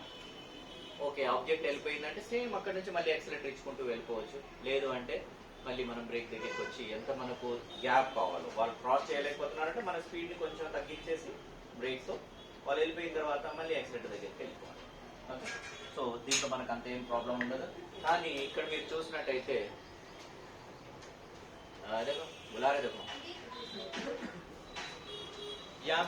ఇక్కడ మనం చూసినట్టయితే ఈ బ్రేక్ తో వచ్చేసి ఆటో ట్రాన్స్మిషన్ లో ప్రతిదీ బ్రేక్ తోనే ఉంటుంది. కార్ స్టార్ట్ చేయాలంటే బ్రేక్ నొక్కి స్టార్ట్ చేయాలి. బ్రేక్ నొక్కకుండా కీ తిప్పితే మీరు స్టార్ట్ అవుతుంది. కార్ నాపాలంటే బ్రేక్ చేయాలి. గేర్ మార్చాలన్నా బ్రేక్ చేయాలి. ప్రతిదీ బ్రేక్ తో ఉంటుంది కాబట్టి చాలా సున్నితంగా ఉంటుంది. సో ఆటో ట్రాన్స్మిషన్ కార్ కొంటున్నాము, లేదా ఫ్యూచర్ లో నేను మాన్యువల్ కొంటాను, ఆటో ట్రాన్స్మిషన్ కొంటాను అని అనుకున్నాం అనుకోండి, అప్పుడు బోత్ ట్రైనింగ్ తీసుకోవడమే బెస్ట్. ఎందుకంటే ఎక్స్పెరిమెంట్ అనేది మన కార్ మీద చేస్తే ఏమవుతుంది, కొత్త కార్ పాడైపోతుంది. అండ్ ఈ గేర్ బాక్స్ ఏవైతే ఉంటాయో ఈ ఆటో ట్రాన్స్మిషన్ చాలా కాస్ట్లీ ఉంటాయి. అండ్ సర్వీస్ ఛార్జెస్ కూడా చాలా కాస్ట్లీ ఉంటాయి. సో కాబట్టి మనము ఏదైతే కొంటున్నామో దానికి వెళ్ళిపోవడం, లేదు ఫ్యూచర్ లో నేను ఏది కొంటాను నాకు తెలియదు కాబట్టి రెండు మనం డ్రైవ్ చేసేటట్టు ఉండాలి. నేను ఎందుకు ఇది అంటున్నానంటే, ఆఫీస్ లో మీ ఫ్రెండ్ ఆటో ట్రాన్స్మిషన్ కొన్నాడు, మీరు మాన్యువల్ కొన్నారు, రోజు దాంట్లో వెళ్తున్నారు. ఒక రోజు మీ ఫ్రెండ్ ప్రాటీ ఇస్తాను పదా అని అన్నారు. సరే నీ డ్రైవింగ్ వస్తుంది కానీ రమేష్ నువ్వు డ్రైవ్ చేయనేసి తాళం ఇస్తే దగ్గరికి వెళ్ళి అమ్మ బాబు ఇది నాకు రాదు ఇన్సల్ట్ అయిపోతుంది. సో కాబట్టి బోత్ మనకు వెహికల్స్ డ్రైవ్ చేయడం రావాలి. సో ఒకవేళ మనము మాన్యువల్ కొంటున్నామంటే దానికి వెళ్ళిపోవడం బెస్ట్. ఎందుకంటే ఫ్యూచర్ లో నేను ఎప్పుడు డ్రైవ్ చేయను, దానికి అలాంటి సమయం రాదు నాకు అన్నప్పుడు నో ప్రాబ్లం. అండ్ ఎక్కువ పిల్లలు చూసినట్టయితే అబ్రాడ్ వెళ్తుంటారు. మన దగ్గర ఆటో ట్రాన్స్మిషన్ వెహికల్స్ 2 years నుంచి బాగా ఎక్కువ అయిపోయాయి. రాను రాను కూడా అవి ఎక్కువైపోతాయి. ఎందుకంటే ఇండియాలో ట్రాఫిక్ కి ఎలాంటి అది లేదు, ఎవడు ఎక్కడి నుంచి వచ్చేస్తాడో తెలియదు. కాబట్టి సో ట్రాఫిక్ ని అది క్లచ్ కంట్రోల్ అంటే చాలా ఇబ్బంది అవుతుంది. అండ్ ఒక ఆటో ట్రాన్స్మిషన్ వెహికల్ ఇంట్లో ఉంటే వైఫ్ అండ్ హస్బెండ్ పిల్లలు అందరూ డ్రైవ్ చేయొచ్చు కాబట్టి అలా ఆటో ట్రాన్స్మిషన్ పెట్టుకుంటున్నారు. మిగతా వాళ్ళైతే మాన్యువల్ కొంటున్నారు. కానీ అబ్రాడ్ వెళ్ళే పిల్లలు ఎవరైతే ఉంటారో అక్కడ మాన్యువల్ వెహికల్స్ 100లో ఒకటే ఉంటాయి. 90% అన్ని అబ్రాడ్ లో వచ్చేసి మనకు ఆటో ట్రాన్స్మిషన్ వెహికల్స్ ఉంటాయి, మ్యాండేటరీ. సో అక్కడికి వెళ్ళినప్పుడు వీళ్ళు ఇక్కడ మాన్యువల్ నేర్చుకుని అక్కడికి వెళ్ళాక వాళ్ళు ఆటో ట్రాన్స్మిషన్ డ్రైవ్ చేయాలి అంటే ప్రాబ్లం అవుతుంది. కాబట్టి సో అలాంటిది ఏదైనా కేసెస్ ఉన్నాయంటే వెళ్లే ముందు ఒక 10 days కానీ 15 days కానీ అలాంటి ఒక ట్రైనింగ్ తీసుకొని వెళ్ళిపోతే వాళ్ళకి బాగుంటుంది. నెక్స్ట్ మనం చూసినట్టయితే గేర్ సిస్టమ్. గేర్ సిస్టమ్ లో మాన్యువల్ గేర్ సిస్టమ్ లో మనం చూసినట్టయితే అక్కడ కూర్చున్న వాళ్ళకి కనిపిస్తుందా అమ్మ బోర్డు? కనిపిస్తుందా? లాస్ట్ లో ఉన్న తనకి కనిపించట్లేదు అనుకోండి. ఇక్కడ స్టూల్ ఉందమ్మా, వచ్చేయండి, ఇక్కడ వచ్చేయండి. ఇక్కడ స్టూల్స్ ఉన్నాయి చూడండి, ఇక్కడ ముందు ఉన్నాయి. లేదంటే అలా స్ట్రైట్ ఇక్కడ వచ్చేది ఇక్కడ ఉంది.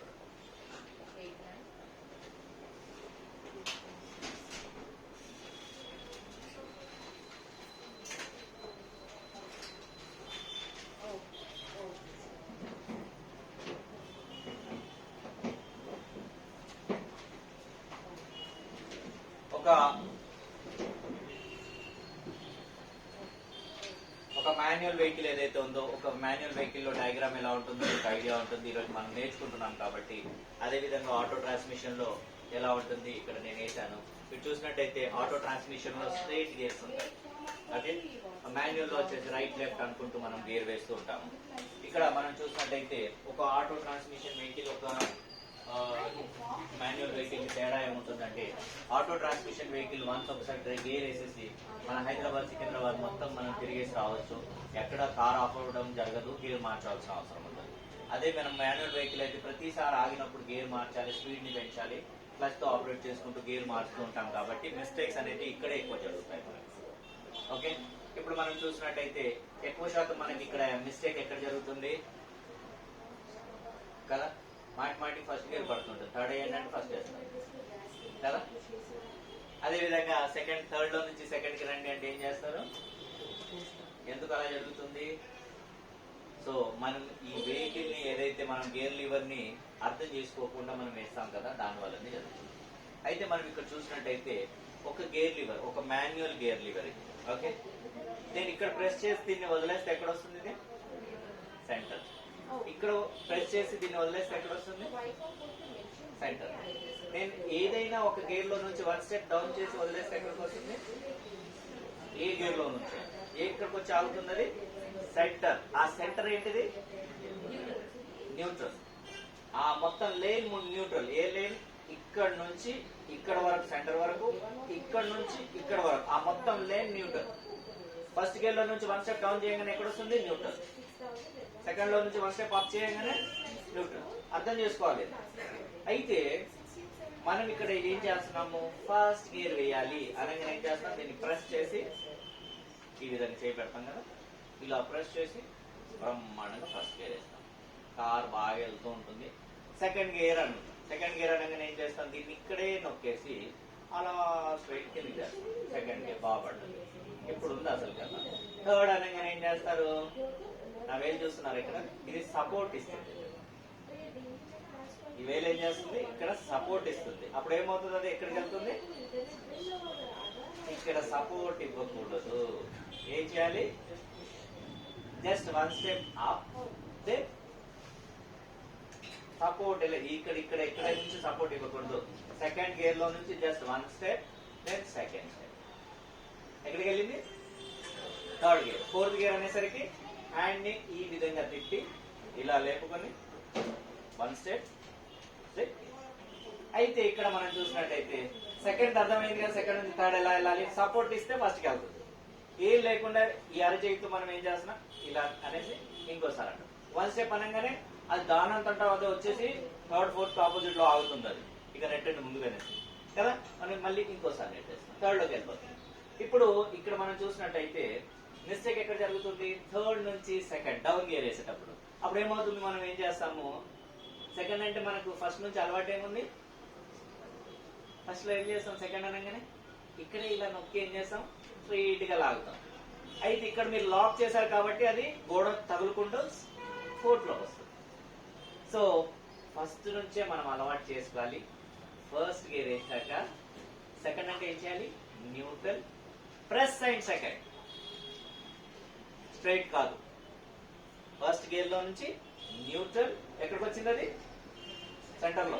Press and second. మీరు థర్డ్ లో ఎప్పుడు సెకండ్ అని చెప్పగానే న్యూట్రల్, ప్రెస్ అండ్ సెకండ్ అలవాటు చేసుకుంటారు. అది స్టార్టింగ్ నుంచి మనం అలవాటు చేసుకోవాలి. ఫస్ట్ గేర్ అక్కడే నెట్టి స్ట్రైట్ కాదు, neutral, press and second. Third one step up. Clear అయిపోయింది కదా. హాఫ్ సెకండ్ ఎక్కడ ఇవ్వాలి టైము? న్యూట్రల్ లో. ఏ గేర్ లో నుంచి అయినా half second neutral. Plus not బాబు ఆపేరా బాబు, నీ డ్రైవింగ్ రాదు, నేను ఆటోలో వెళ్ళిపోతా అంటాడు మీ ఫ్రెండ్. కాబట్టి ఏంటి? చాలా వెళ్తాం.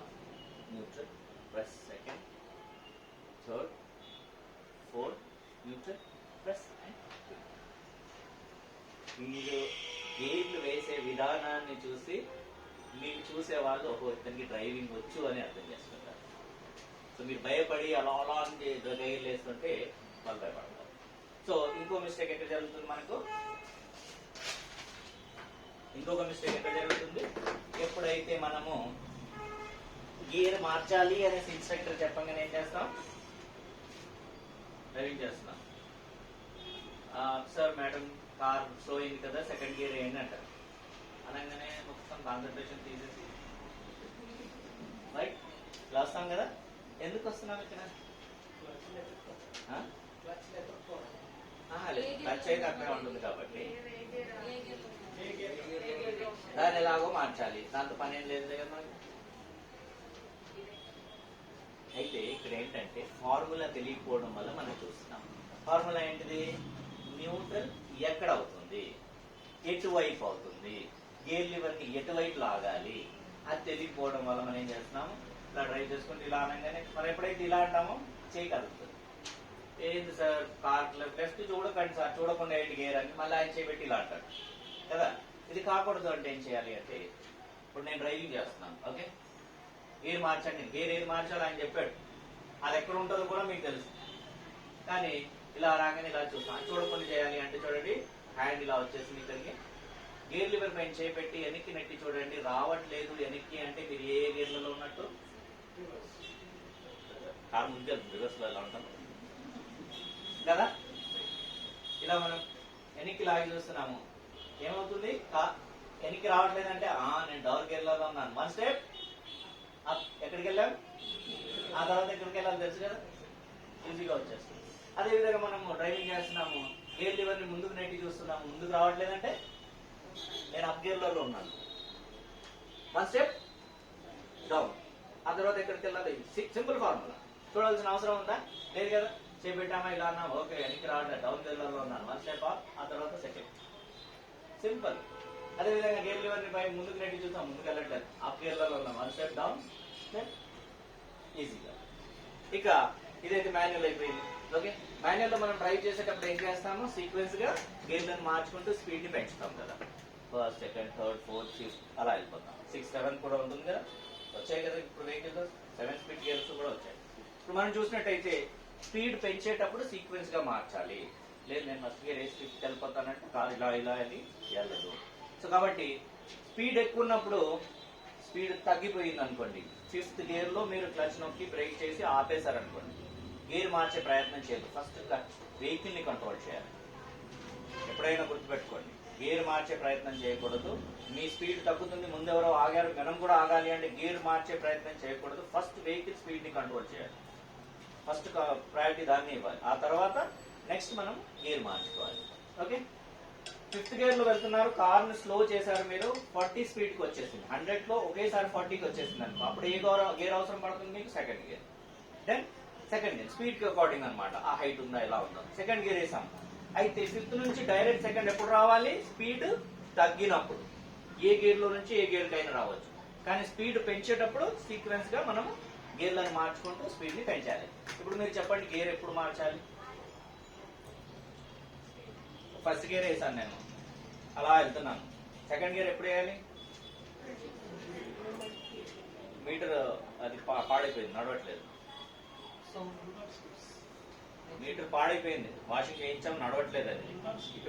ఇప్పుడు కొత్త సిస్టమ్ ఏమొచ్చిందంటే వాడు ఆరో పైకి అనేసి పైన 3 అంటాడు. ఆరో పైకి అంటే గేర్ పైకి మార్చండి అంటే 3rd గేర్ వేయండి, మళ్ళీ ఆరో కిందికి అనేది సెకండ్ అంటాడు. వాషింగ్ చేయించినప్పుడు అదేం చూపించదు, 5th ఉంటే 4 చూపిస్తుంది, 4th అంటే 2nd చూపిస్తుంది. ఎప్పుడైనా కార్ డ్రైవింగ్ చేసేటప్పుడు మాన్యువల్ గా డ్రైవ్ చేయడం అలవాటు చేసుకోవాలి. మాన్యువల్ గా డ్రైవ్ చేయడం అంటే ఎలా? ఫస్ట్ గేర్ వేసామా, క్లచ్ ని వదిలేసి వెళ్ళేటప్పుడు సడన్ స్పీడ్ వెళ్ళిన తర్వాత ఏమవుతుంది? ఇంజిన్ నుంచి రీ సౌండ్ వస్తుంది. ఇంజిన్ మీకు అలర్ట్ చేస్తుంది, ఈ గేర్ కెపాసిటీ నాతో అయిపోయింది, ఇంకో గేర్ వేయండి. ఎలా వస్తుంది సౌండ్? అది అని వస్తుంది. ఇంజిన్ రేస్ అయిపోతుంటుంది కానీ కార్ పరిగెత్తదు, ఎందుకంటే ఆ వీల్ ఇంతే ఉండదు. దీనికంటే పెద్ద వీల్ వేయండి అంటే ఇది సెకండ్ గేర్, ఆ తర్వాత 4th గేర్, ఆ తర్వాత 5th గేర్, ఈ విధంగా అప్పుడు అది ఫాస్ట్ గా వెళ్ళడం జరుగుతుంది. ఇప్పుడు మనం ఇక్కడ చూసినట్టయితే ఎప్పుడైతే రీసౌండ్ వస్తుందో అప్పుడు మనం ఏం చేయాలి? ఎక్సిలేటర్ అలాగే నొక్కి క్లచ్ నొక్కాలి. అంతేనా? 90% అదే జరుగుతుంది కదా. ఇది వదలకుండానే దీన్ని నొక్కేస్తాం. అయితే ఇక్కడ మనం ఏంటంటే ఎప్పుడైతే ఈ కాల్ నొక్కేస్తుందో ఇది కిందకి వెళ్ళకూడదు. ఇది పైకి వచ్చాక ఇది కిందికి, మళ్ళీ ఇది పైకి వచ్చాక ఇది కిందికి, ఇది అలవాటు చేసుకోవాలి. దీనివల్ల క్లచ్ ప్లేట్స్ కానివ్వండి, వెహికల్ మెయింటెనెన్స్ కానివ్వండి రాదు. ఇప్పుడు ఇది కిందకి ఉందంటే ఇది పైకి వచ్చాక ఇది కిందికి, మళ్ళీ ఇది పైకి వచ్చాక ఇది కిందికి అనేది అలవాటు చేసుకోవాలి. ఓకే, గేర్ మార్చాము, సెకండ్ గేర్ వేసాము, మళ్ళీ రీసౌండ్ ఇచ్చింది, మళ్ళీ సెకండ్ గేర్ నుంచి థర్డ్ గేర్ వెళ్ళాం. ఇలా మనం మార్చుకుంటూ ముందుకు వెళ్ళిపోతూ ఉండాలి. అయితే స్పీడ్ పెంచేటప్పుడు సీక్వెన్స్ గా చేయాలి, డౌన్ చేసేటప్పుడు నార్మల్ గా ఏ గేర్ లో నుంచి ఏ గేర్ లో అయితే రావచ్చు. దీంట్లో ఏమైనా డౌట్ ఉందా మనకు? నథింగ్ కదా. ఓకే, ఇక ఆటో ట్రాన్స్మిషన్ కోసం. ఆటో ట్రాన్స్మిషన్ నేను చూసినట్టయితే ఈ విధంగా ఉంటుంది. స్ట్రేట్ గేర్స్, రైట్ లెఫ్ట్ ఏమీ ఉండదు. అయితే ఇక్కడ డౌట్, అవును సార్ రైట్ లెఫ్ట్ లేదు, మరి న్యూట్రల్ ఎందుకు ఇచ్చాడు దాంట్లో? వచ్చింది ఆ డౌట్? అది రైట్ లెఫ్ట్ లేదు కదా, మరి న్యూట్రల్ ఎందుకు వచ్చింది? న్యూట్రల్ అంటే ఏంటంటే కార్ స్టార్ట్ ఉండాలి, కొద్ది నిమిషాల కోసం మనం అక్కడ ఆగాలి, ఏసీ అవన్నీ ఆన్ ఉండాలి. సో మనం న్యూట్రల్ అనేసి హ్యాండ్ బ్రేక్ లాగేసి కార్ ఇంజిన్ ఆన్ అయి ఉంటుంది, న్యూట్రల్ పెట్టుకొని మనం ట్రై చేసుకోవచ్చు. పి అంటే ఏంటిది? పార్కింగ్. మనం కార్ లో నుంచి దిగిపోతున్నాం, ఇంట్లోకి వెళ్ళిపోతున్నాం, పార్కింగ్ మూడ్ లో ఇలా ముందుకు అనేసి కార్ లాక్ చేసేసి ఇంట్లోకి వెళ్ళిపోతాం, కార్ అక్కడే ఆగి ఉంటుంది, ఇంజిన్ ఆఫ్ ఉంటుంది. అదేవిధంగా మనం న్యూట్రల్ అనుకున్నాం అనుకోండి, న్యూట్రల్ లో ఇందాక చెప్పాను కదా ఆ విధంగా. నెక్స్ట్ మనకు రివర్స్, యాజ్ యూజువల్ గా కార్ ని రివర్స్ తీసుకోవాలి అంటే ఇక డి డ్రైవ్ లో కూడా మనకు వన్ స్టెప్ ఇలా డౌన్ అనేసి మనం ఏం చేస్తాం. అయితే ఇక్కడ గుర్తుపెట్టుకోవాల్సింది ఏంటంటే డి అంటే డ్రైవింగ్. కంపెనీని బట్టి వాడు ఏం చేశాడంటే D1, D2, D3 ఇలా చాలా ఇచ్చాడు. అయితే హిల్ స్టేషన్ లో వెళ్ళడానికి ఒక గేర్ ఇచ్చాడు, డౌన్ లో వెళ్ళేటప్పుడు ఒక గేర్ లో పెట్టడము, లేదా ఇసుకలో వెళ్ళినప్పుడు, ట్రైన్ లో వెళ్ళినప్పుడు అలాంటి ప్లేస్లలో ఇచ్చాడు అనమాట. రెండోది చాలా హిల్ స్టేషన్ లో ఉన్నప్పుడు డ్రైవ్ చేయడానికి అలాంటి కంపెనీ వాళ్ళ కెపాసిటీని, కాస్ట్ ని పెంచేసి ఏం చేశారంటే నాలుగు సిస్టమ్స్ ఇచ్చాడు. ఎక్కువ శాతం ఉండేది ఏముంటుందంటే మామూలుగా డి డ్రైవ్ ఉంటుంది, లేదా ఏ అనేసి ఉంటుంది, ఆటోమేటిక్ ట్రాన్స్మిషన్ అనేసి. అయితే ఇక్కడ మనం గుర్తుపెట్టుకోవాల్సింది ఏంటంటే ఎప్పుడు ఈ ఆటో ట్రాన్స్మిషన్ గేర్ మార్చాలి అంటే రన్నింగ్ లో మార్చకూడదు, మారదు కూడా. మీరు ఎప్పుడైతే దీన్ని లాగడానికి ఇలా ప్రయత్నిస్తారు మన సౌండ్ వస్తుంది, అలా కూడా రానివ్వకూడదు. అసలు రన్నింగ్ లో గేర్ మార్చకూడదు. ఎక్కడ? ఆటో ట్రాన్స్మిషన్ లో. కార్ టైర్ కొంచెం కూడా ఇలా కదులుతూ ఉంది అంటే అది ఎలర్ట్ పంపించదు గేర్ మార్చాలి అనేసి, అందుకే అది మన సౌండ్ వస్తుంది. ఎప్పుడైతే టైర్ ఆగుతుందో అప్పుడు ఎలర్ట్ పంపిస్తుంది, బ్రేక్ నొక్కి గేర్ మార్చాలి. సో కాబట్టి ఆటో ట్రాన్స్మిషన్ ఎప్పుడైనా డ్రైవ్ చేసేటప్పుడు జాగ్రత్తగా ఉండాలి, బ్రేక్ నొక్కిన తర్వాతే గేర్ మార్చాలి. ఐదర్ అది ముందుకెళ్ళడానికి గేర్ కానివ్వండి, వెనక్కి వెళ్ళడానికి గేర్ కానివ్వండి, చాలా సున్నితంగా ఉంటాయి గేర్స్, చాలా జాగ్రత్తగా మనం డ్రైవ్ చేసుకోవాలి. నెక్స్ట్ మనం చూసినట్టయితే హ్యాండ్ బ్రేక్ లో ఎంతమంది ప్రాబ్లం వస్తుంది? హ్యాండ్ బ్రేక్ దిగదు కదా, అది కూడా బటన్ వస్తే బాగుండేది, బటన్ నొక్కేస్తే ఆగిపోయేటట్టు ఉంటే బాగుండేది అని అనుకుంటాం. అయితే ఎక్కువ శాతం ఏమవుతుందంటే హ్యాండ్ బ్రేక్ ఫార్ములాలో ప్రాబ్లం ఉంటుంది అనమాట, తెలియకపోవడం వల్ల. సో ఇక్కడ మనం చూసినట్టయితే హ్యాండ్ బ్రేక్ ఏ విధంగా పనిచేస్తుందో అది మనకు తెలియాలి ఫస్ట్. ఇది హ్యాండ్ బ్రేక్ పనిచేసే విధానం, మీకు ఇమేజ్ లో కూడా ఇచ్చడం జరిగింది చూడండి. ఈ హ్యాండ్